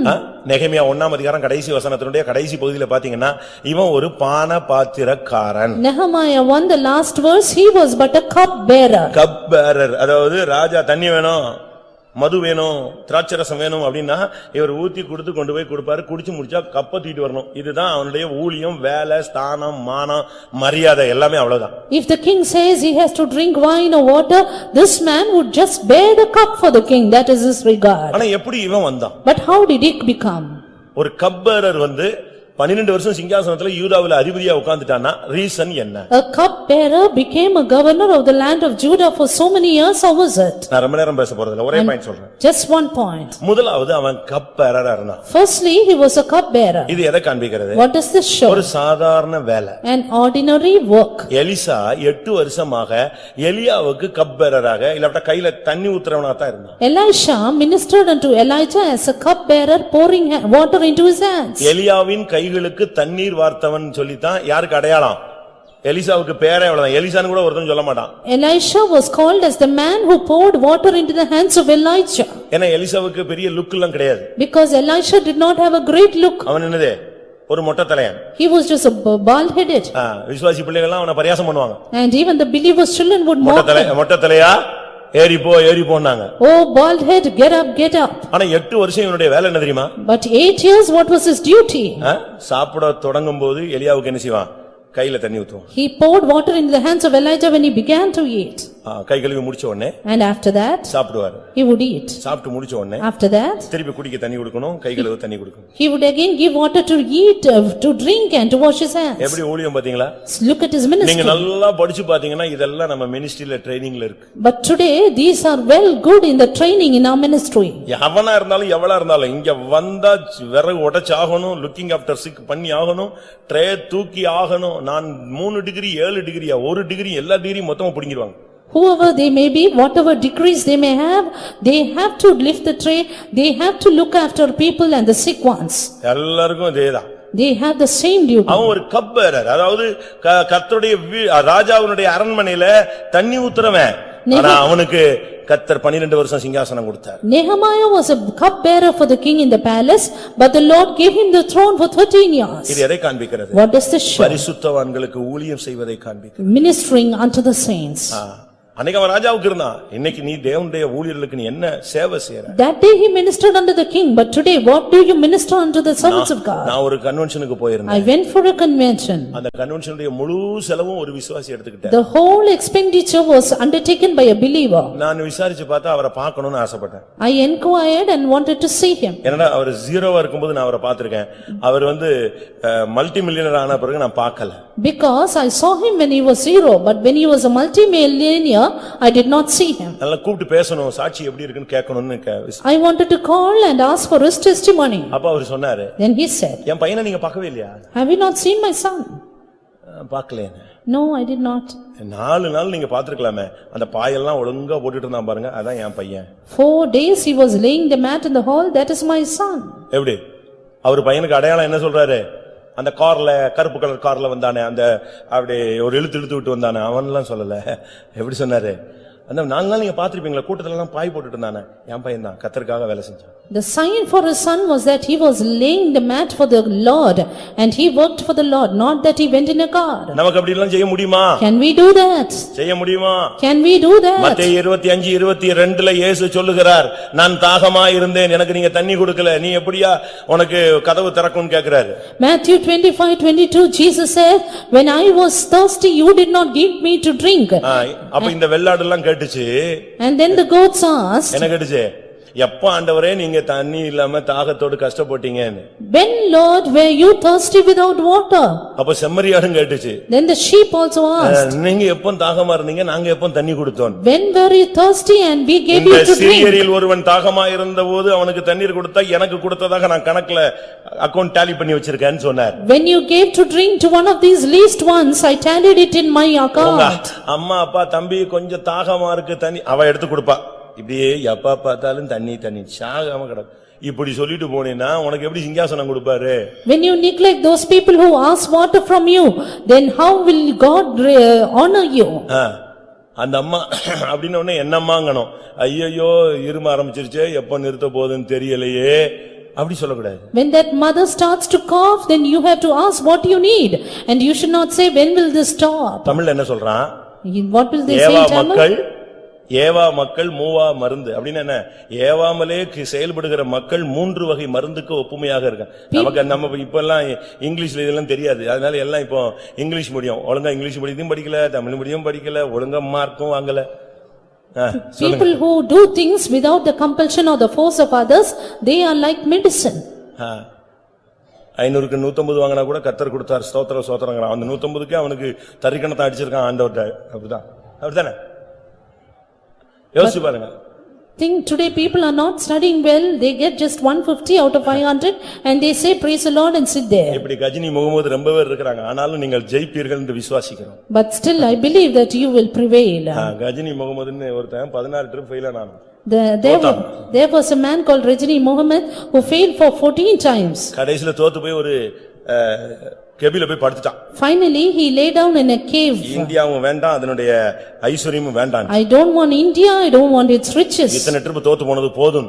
It is enough my failures. அப்படி படுத்திருக்கும்போது when he lay down, ஒரு செலந்தி போச்சான். There was a spider which built its web. போத்தன கீழ சர்றன்னு கீழ வந்துருச்சு. And suddenly it came down. திருப்பி அதிலேயே சரசரசரன்னு ஏறி போச்சு. Again went up. திருப்பி இப்படி இவன் பாத்துக்கிட்டே இருக்கான். ஒரு 15-20 ட்ரிப் விழுந்து திருப்பி ஏறி போய் கூட கட்டி செட்டில் ஆயிடுச்சு. அப்ப பார்த்தான், இன்னும் ஒரு ட்ரிப் அடிச்சு பாப்போம் நம்ம ஜெயிச்சிரலாம்னு. அடிச்சான், ஜெயித்தான். He saw that it fell down so many times and again built its web, and then he நீயும் சொல்லு நான் விழுந்தாலும் விழுந்திருப்பேன். And he said, even though I will fall, நான் I இருளில் will rise உட்கார்ந்திருந்தாலும் நான் கர்த்தர் எனக்கு வெளிச்சமாய் இருப்பார். Though I sit in darkness, the Lord will be light about me. இவன் ஒரு கப் பேரர், தண்ணி ஊத்துனவன். He was but a cup bearer. ஆண்டவருடைய தண்ணி தாகத்தை தீர்த்தியா? But did you satisfy the யோவான் 4ஆம் அதிகாரத்திலே இயேசு சமாரியா ஸ்திரீட்ட கேக்குறார், ஸ்திரீயே தாகத்துக்கு கொஞ்சம் தண்ணி தா. Jesus asked the Samaritan woman, give me water to drink. கேட்டது தண்ணி, அவ பண்ணது ஜாதி பிரசங்கம். He asked for water, but he gave the preaching of the caste. அப்படிதானே? Was it not? கேட்டது தண்ணி, இவ பிரசங்கம் பண்ணது ஜாதியை பத்தி ஒரு கிளி கிழிச்சு முடிச்சிட்டாங்க. But preached about caste and distinctions. நான் சமாரியா, நீ யூதன், எப்படி என்கிட்ட வந்து தண்ணி கேட்கலாம்? ஜாதியை வச்சு பயங்கர சண்டை. இவர் பார்த்தாரு, கேட்டது தண்ணி, கிடைச்சது சவுக்கடி. I asked for water, but she spoke all that. I asked just for water, but she gave the whip to beat me. ஆனா அவருக்கு ரட்சிப்பு கொடுத்தாரு, அபிஷேகம் கொடுத்தாரு, எல்லாம் கொடுத்தாரு. நானும் பைபிள்ல தேடி பார்த்தேன், இந்த பொண்ணு கடைசி வரைக்கும் தண்ணியே கொடுக்காமலே போயிட்டா. But Jesus gave her salvation, gave her everything that she needed, but she did not give water to drink. இயேசுவின் தாகத்தை தீர்க்கறாயா? Are you quenching the thirst of Jesus? ஒருவன் தாகமா இருந்தபோது தாகத்தை தீர்த்தாயா? And did you quench the thirst of the little ones? பரிசுத்தவான்களுடைய தாகத்துக்கு தண்ணி கொடுத்தியா? Did you quench the thirst of the saints? 1 தீமோத்தேயு 5:10ல சொல்லி இருக்கு, பரிசுத்தவான்களுடைய கால்களை கழுவுதல்ங்கற ஒரு ஊழியமே அங்க இருக்கு. 1 Timothy 5:10 says about washing the feet of the saints. சரி, நான் முக்கியமான பகுதிக்கு வர்றேன். Now coming to the important part. இந்த கப்பேரர் எப்படி அங்க வந்தாரு? How did this cupbearer come to the throne? அதனுடைய ரீசன் என்ன? Reason for it. சிறியவன் எப்படி குப்பையில இருந்து மகிமையான சிங்காசனத்துக்கு வர முடியும்? How did the poor from the dust come to the throne of glory? குப்பையில இருந்து ஒருத்தன் எப்படி சிங்காசனத்துக்கு வர முடியும்ங்கிறதுக்கு நான் 3 பேரை சொல்லிருக்கேன். நாலாவது நெகேமியா. Fourthly, it is about Nehemiah that I want to tell. எப்படி வந்தான்? How did he come? அவன்ட்ட திடீர்னு நல்லா இருக்கும்போது ஒருத்தன் வந்து சொன்னா, எருசலேம் இடிஞ்சு கிடக்கு, சுட்டு எரிச்சிட்டாங்கன்னு சொன்னான். அதோட அவன் உட்கார்ந்து ஆள ஆரம்பிச்சிட்டான். Suddenly when he was well, a man came and said, Jerusalem is fallen and it is taken into captivity and burnt with fire. நெகேமியா 1ஆம் அதிகாரம் 3-4 வசனங்களை பார்க்கும் பொழுது, Nehemiah 1:3-4. அதற்கு அவர்கள் சிறையிருப்பில் மீந்திருக்கிறவர்கள் அந்த தேசத்திலே மகா தீங்கையும் நிந்தையும் அனுபவிக்கிறார்கள். எருசலேமின் அலங்கம் இடிபட்டதும் அதன் வாசல்கள் அக்கினியால் சுட்டெரிக்கப்பட்டதுமாய் கிடக்கிறது என்றார்கள். இந்த வார்த்தைகளை கேட்டபோது நான் உட்கார்ந்து அழுது சில நாளாய் துக்கித்து உபவாசித்து மன்றாடி பரலோகத்தின் தேவனை நோக்கி, And they said unto me, the remnant that are left of the captivity there in the province are in great affliction and reproach. The wall of Jerusalem also is broken down, and the gates thereof are burned with fire. And it came to pass when I heard these words, that I sat down and wept, and mourned certain days, and fasted and prayed before the God of heaven. இது அம்மாவையோ அப்பாவையோ வேலையோ மத்தவங்க யாரோ வியாதிப்பட்ட செய்தி கிடையாது. This is not the message of his father or mother or somebody fallen sick. உன் பையன் சரியில்லை, உன் பிள்ளை சரியில்லை, உன் குடும்பம் கேவலமாயிருச்சு, இந்த சப்ஜெக்ட் கிடையாது. இவனுக்கு கிடைச்ச நியூஸ், எருசலேம் பாழாய் போயிருச்சு. The news that he received was Jerusalem is taken into captivity. எருசலேம் அலங்கம் இடிபட்டு விட்டது. The wall is broken down. அதெல்லாம் அக்கினியால் சுட்டெரிக்கப்பட்டு விட்டது. Gates are burnt with fire. இத கேட்டதுதான் அழ ஆரம்பிச்சிட்டான். He heard that, he mourned. உபவாசம் போட்டான். He fasted. அவனுக்கு எருசலேம் அதுதான் அவனுடைய ஜீவன். Jerusalem was his life. உங்களுக்கு அந்த எருசலேமை பத்தி என்ன தரிசனம் இருக்குன்னு எனக்கு தெரியல. I don't know what vision you have about Jerusalem. ஒரு ஊழியக்காரனுக்கு சீயோனை பத்தி தரிசனம் என்னைக்கு போதோ அன்னைக்கு தான் ஊழியத்தை விட்டு போவான். The moment a servant of God loses the vision of Zion, he leaves the ministry. எருசலேமை பத்தி பைபிள் என்ன சொல்லுகிறது? What does God say about எருசலேமே, Jerusalem? நான் உன்னை மறந்தால், If I forget thee, O Jerusalem, என் வலது கை தன் தொழிலை மறப்பதாக. Let my right hand forget her cunning. எருசலேமே, நான் என்னுடைய முக்கியமான மகிழ்ச்சியையும் உன்னை நான் முக்கியமான மகிழ்ச்சியாய் எடுக்காவிட்டால், If I prefer not Jerusalem about my chief joy, என் நாவு என் மேல்வாயோடு ஒட்டிக்கொள்வதாக, ஊமையாய் மாறுவேனாக. Let my tongue cleave to the tooth of my mouth, let me எருசலேமை become பத்தி என்ன dumb. வைராக்கியம் இருக்குன்னு பாருங்க. Look at his zeal for Jerusalem. ஆண்டவரும் கூட இந்த எருசலேமுக்காக கட்டும் உக்கிரமான வைராக்கியமாய் கொண்டிருக்கிறார். Yes, the Lord is zealous over Jerusalem with great fury. அழுதான். He wept. கண்டினியூவா அழுதான். He mourned. காலையில வேலைக்கு போகணும். He morning go to job. முகத்தெல்லாம் கழுவி பார்த்தான். Washed his face. புறப்பட்டு வந்துட்டான். He came off. இப்ப ராஜாவுக்கு முன்னால வந்து நின்னாச்சு. Now stood before the king. இப்ப தண்ணி கேக்குறார் ராஜா. Now king is asking for water. குடிக்க தண்ணி ஊத்துறான். He poured water. ராஜா பார்த்தான். நேத்து வரைக்கும் நீ நல்லா தானே இருந்த? Yes, till yesterday you were good, உன் முகம் ரொம்ப டிஃபரண்டா இருக்கு. but now your countenance is not but உனக்கு right. வியாதி இல்ல. Are you sick? உன் மனசுல ஏதோ ஒரு துக்கம் இருக்கு. This is but the sorrow of heart. இங்கே உங்களுக்குள்ள எத்தனையோ துக்கம் இருக்கும். Yes, there may be so many grief in them. என்னைக்கோ நடந்ததெல்லாம் தூக்கி குப்பை மாதிரி வச்சுக்கிட்டு ஸ்டோர் பண்ணி எல்லாத்தையும் வச்சுட்டு உட்கார்ந்து காலமெல்லாம் அழுதுகிட்டு இருக்கிற ஒரு பெரிய விசுவாச குடும்பங்கள் கும்பல்களே இருக்கு. There are great groups of believers and their families who cry thinking of their past. ராஜா கேட்டான், உன் முகம் மாறி இருக்கு. But here the king asked, why is your countenance changed? This is not sickness, இது மன துக்கம். but the sorrow of heart. Reason சொல்லு. What is the reason? அவன் ஆடி போய்ட்டான். And he was just surprised. உடனே சொன்னான், He said, எருசலேம் உடைஞ்சு கிடந்து நாசமா கிடக்கும்போது நான் எப்படி இங்க சந்தோஷமா இந்த அரண்மனையில உட்கார்ந்திருக்க முடியும்? Why should not my countenance be sad when the place of my father's sepulchre lieth waste? உன்னுடைய விசுவாசத்தை குறித்து, உன்னுடைய பரிசுத்தத்தை குறித்து, உன்னுடைய சபையை குறித்து உனக்கு என்ன பாரம் இருக்கு? What is your burden regarding your faith, regarding the church and the people of God? உடனே ராஜா கேட்டான், என்ன செய்யணும் நீ எதிர்பார்க்கற? Soon the king asked, what is your request? எவ்வளவு நாள் ஆகும் இதெல்லாம் கிளியர் பண்ணிட்டு வர்றதுக்கு? And how many days to go and clear it off? அவன் சொன்னா இவ்வளவு நாள் ஆகும். And he said, so many days. நான் உன்னையவே சிங்காசனத்துல வைக்கிறேன். And he said, I will keep you to the throne. எத்தனை வருஷம்னாலும் இருந்து நீ அதை கட்டி முடிச்சிட்டு வா. How many years it may be, you build it and 12 வருஷம் சிங்காசனத்துல உட்கார்ந்ததுக்கு காரணம் எருசலேமை குறித்த ஒரு பாரம். அவனுக்கு தன்னுடைய மனைவி பிள்ளைகள் எல்லாம் உண்டு. 12 years he sat on the throne because of his burden for Jerusalem. True, he had wife and children. இன்னைக்கு எத்தனை பேருக்கு அந்த எருசலேமை குறித்த சபையை குறித்து பவுல் சொல்லுகிறார், சபைகள் எல்லா கவலையும் எனக்கு ரொம்ப இருக்கு, ஆனா அதே நேரத்துல சபையை குறித்த கவலை தான் என்னை அதிகமா இருக்குது. Saint Paul says, I have many other cares, but the care of all churches, it constraineth me. அது அவர் சொல்றாரு 2 கொரிந்தியர் 11:28ல பேசுகிறார். 2 Corinthians 11:28 he says இவை about that. முதலானவைகள் அல்லாமல் எல்லா சபைகளை குறித்த எருசலேமை குறித்த கவலை எனக்கு இருக்கு. Beside those things, the care of all the churches at Jerusalem cometh upon என்னை me. நாள்தோறும் நெருக்குகிறது. It cometh upon me daily. நீ இருக்கிற சபையை பத்தி உனக்கு கவலை இருக்கா? Are you worried about the church you are in? ஊழியக்காரங்களை குறித்து உனக்கு ஒரு பேடன் இருக்கா? Worried about the servants of God? Area பிரேயர்ல உன்கிட்ட இருக்கிற ஆத்துமாக்களை குறித்து ஒரு பேடன் இருக்கா? Worried about the souls in your area of prayer? உன்கிட்ட படிக்கிற சண்டே ஸ்கூல் பிள்ளைகளை பத்தி ஒரு பேடன் இருக்கா? Worried about the Sunday school children? மதுரையை குறித்து ஒரு பேடன் இருக்கா? Worried about Madurai? சபையின் எழுப்புதலை குறித்து பாரம் இருக்கா? Worried about the revival of the சபையில church? ஜனங்கள் தெய்வீகமாய் மாறணும்னு ஆசை இருக்கா? Worried about the divinity of the people of God? மகிமையான சிங்காசனத்துக்கு போகணும்னு ஆசைப்படுறவங்க எல்லாம் கண்களை மூடுங்க. Those who decide to go to the glorious throne, close your eyes. ஒருவேளை நாம் குப்பையில கிடக்கலாம். Maybe you are in the dust. நாம் புழுதியிலே கிடக்கலாம். Maybe you are in the dunghill. நாம் சிறியவர்களாய் எளியவர்களாய் இருக்கலாம். Maybe we are poor and beggars. கர்த்தர் நம்மை நினைத்திருக்கிறார். But the Lord is thinked upon us. தேவன் நம்மை நினைத்திருக்கிறார். தேவன் நம்மை ஆசீர்வதிப்பார். The Lord thinketh upon us. The Lord will bless us. யோசேப்பை தூக்கி கொண்டு வந்தவர். The Lord who brought Joseph. நெகேமியாவை தூக்கி கொண்டு வந்தவர். The Lord who brought Nehemiah. தானியேலை தூக்கி கொண்டு வந்தவர். The Lord who lifted Daniel. மொர்தெகாயை தூக்கி கொண்டு The வந்தவர். Lord who lifted Mordecai. உன்னையும் நேசிக்கிறார். உன்னையும் தூக்கி கொண்டு வந்த அந்த மகிமையான சிங்காசனத்தில் தன்னோடு உட்கார வைத்து அழகு பார்ப்பார். He loves you. He wants you to be seated with his throne and he will look at your beauty. அப்படி விரும்புறவங்க எல்லாரும் கண்களை மூடி முழங்கால் போடுங்க. Those who decide that, close your eyes and be on your knees. இன்னைக்கு கர்த்தர் உன்னிடத்துல தான் பேசி இருக்கிறார். Today the Lord is speaking to you. உன்னிடத்துல தான் சில வல்லமைகள் உனக்கு தகுதி இல்லன்னு பேசிக்கிட்டே இருக்கு. Certain power is speaking, you are not worthy. ஆமா நான் தகுதி இல்லதான்.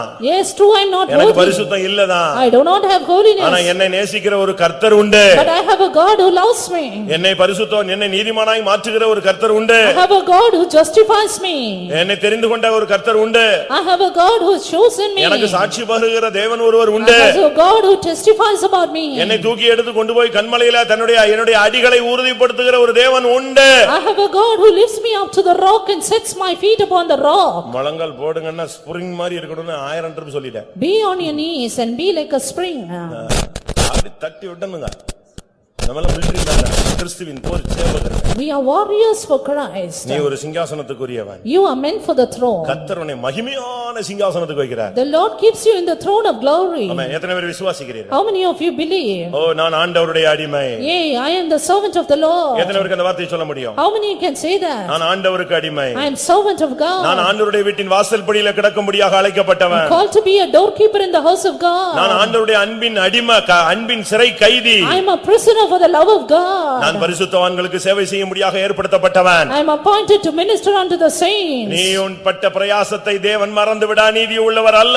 God is not unrighteous to forget your labor of love. இந்த காலை வேளை சிங்காசனத்தின் அபிஷேகம் உனக்கு கிடைக்க போகிறது. This morning you receive the anointing of the throne. உன்னுடைய தீர்மானங்களை நீ புதுப்பிப்பாயா? May renew your decisions. உன்னுடைய ஜெப ஜீவியத்தை புதுப்பிப்பாயா? Renew your prayer life. உன்னுடைய உண்மைத்தன்மையை காத்துக்கொள்வாயா? Renew your faithfulness. உன்னுடைய ஆராதனையை இன்னும் அதிகப்படுத்துவாயாக. And increase your worship. உனக்குள்ளேயே கிறிஸ்துவை வளர்ப்பாயாக. Grow up Christ within you. அழிந்து போகிற ஆத்துமாக்களுக்காக திறப்பிலே நிற்பாயாக. Stand in the gap for the perishing souls.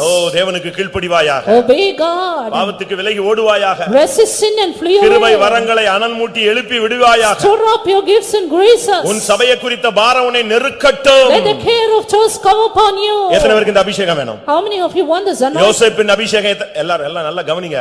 இது எமோஷனுக்காக நான் பேசுறேன், ஒரு ரிவைவலுக்காக இல்ல.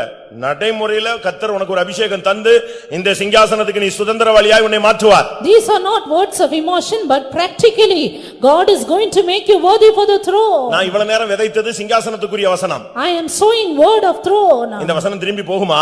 Will this return empty? இது அனுப்பின காரியத்தை செஞ்சிட்டு தான் போகும். It will accomplish the thing for which it is உன்னையும் உன் sent. பிள்ளைகளையும் உன்னுடைய ஜனத்தையும் சிங்காசனத்துக்கு கொண்டு போகிற வரைக்கும் இது உன் செவியிலே இருதயத்திலே உன்னுடைய மனதிலே உனக்குள்ளேயே போராடி கொண்டிருக்கும். This word will work in your life, in your ears, until this will take you to the throne. இது கேட்கிறவனுடைய இரண்டு செவிகளிலும் இரவும் பகலும் தொனிக்கும். It will tingle in the ears of those who hear it. ஆண்டவரே யோசேப்பின் அபிஷேகத்தை எனக்கு தாரும். எத்தனை பேர் கேட்க போறீங்க?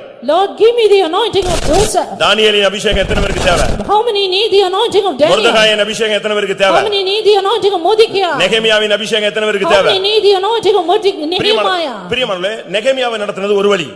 Beloved, Nehemiah staying in தானியேலை நடத்துனது ஒரு வழி. Daniel another way. மொர்தெகாயை நடத்துனது ஒரு வழி. Mordecai another way. யோசேப்பை நடத்துனது ஒரு வழி. Joseph another way. அப்படினா என்ன அர்த்தம்? What does that mean? ஒவ்வொரு ஊழியக்காரனையும் ஒவ்வொரு விசுவாசியும் ஒவ்வொரு விதங்களிலே கர்த்தர் நடத்துவார். முடிவு சிங்காசனம். Every child of God will be led in a particular way and finally the end is throne. உன்னை இந்த மார்க்கத்துல கொண்டு வரும்போதே உனக்கு ஒரு சிங்காசனத்தை ஆயத்தப்படுத்தியாச்சு. When you are brought to this path itself, God has prepared a throne. இது இப்போ நீ அங்க கொண்டு போய் சேர்க்கணும். But now you have to be taken there. அந்த டர்னிங் பாயிண்ட்ல நீ வரணும். You have to come to the turning point. நீ தகப்பனுடைய வீட்டிலே இருந்து விட முடியாது. You cannot remain in your father's நீ house. அடிமையாகவே இருந்து விட முடியாது. You cannot remain a servant. நீ பானபாத்திரக்காரனாகவே இருந்து விட முடியாது. You cannot remain a hypocrite. நீ சிறைச்சாலையிலே இருந்து விட முடியாது. You cannot be in the prison. உன்னை தேவன் அழைத்தவர் சிங்காசனத்துக்கு என்று அழைத்திருக்கிறார். God who has called you for the throne. எனக்கு அந்த சிங்காசனத்துக்குரிய அபிஷேகம் வேணும்னு சொல்றவங்க உங்க வலது கரத்தை உயர்த்துங்க. Those who need the anointing for the throne, lift up your right hand. Time ஆயிருச்சு. 2 நிமிஷம் 3 நிமிஷம் தான். Just நீ அதுக்குன்னு இருந்தீனா உனக்கு அந்த அபிஷேகம் வந்துரும். Just 2 or 3 minutes and that anointing will come upon you. நீ எங்க உட்கார்ந்தாலும் இந்த அபிஷேகம் உன்னை தொடட்டும். Wherever you are, the anointing will touch you. தேவனே அந்த அபிஷேகத்தினால் என்னை முடி சூட்டும். Lord, crown me with an anointing.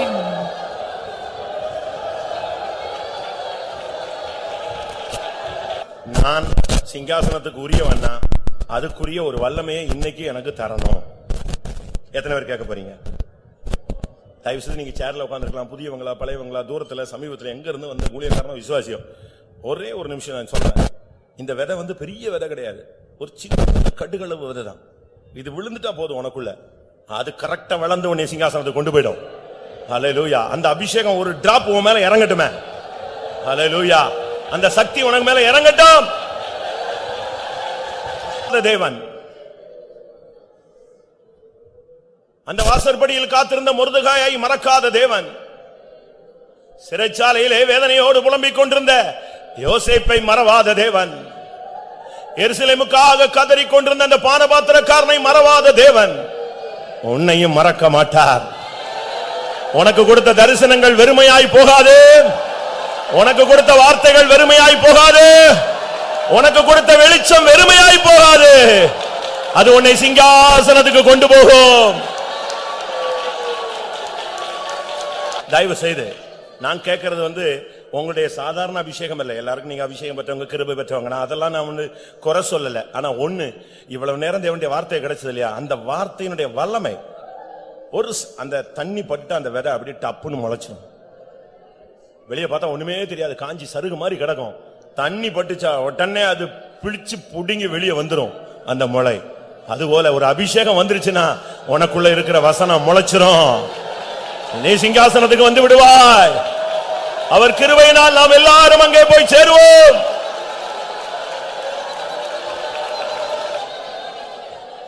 கர்த்தருடைய சமூகத்துக்காய் ஸ்தோத்திரம் பண்ணுவோம்.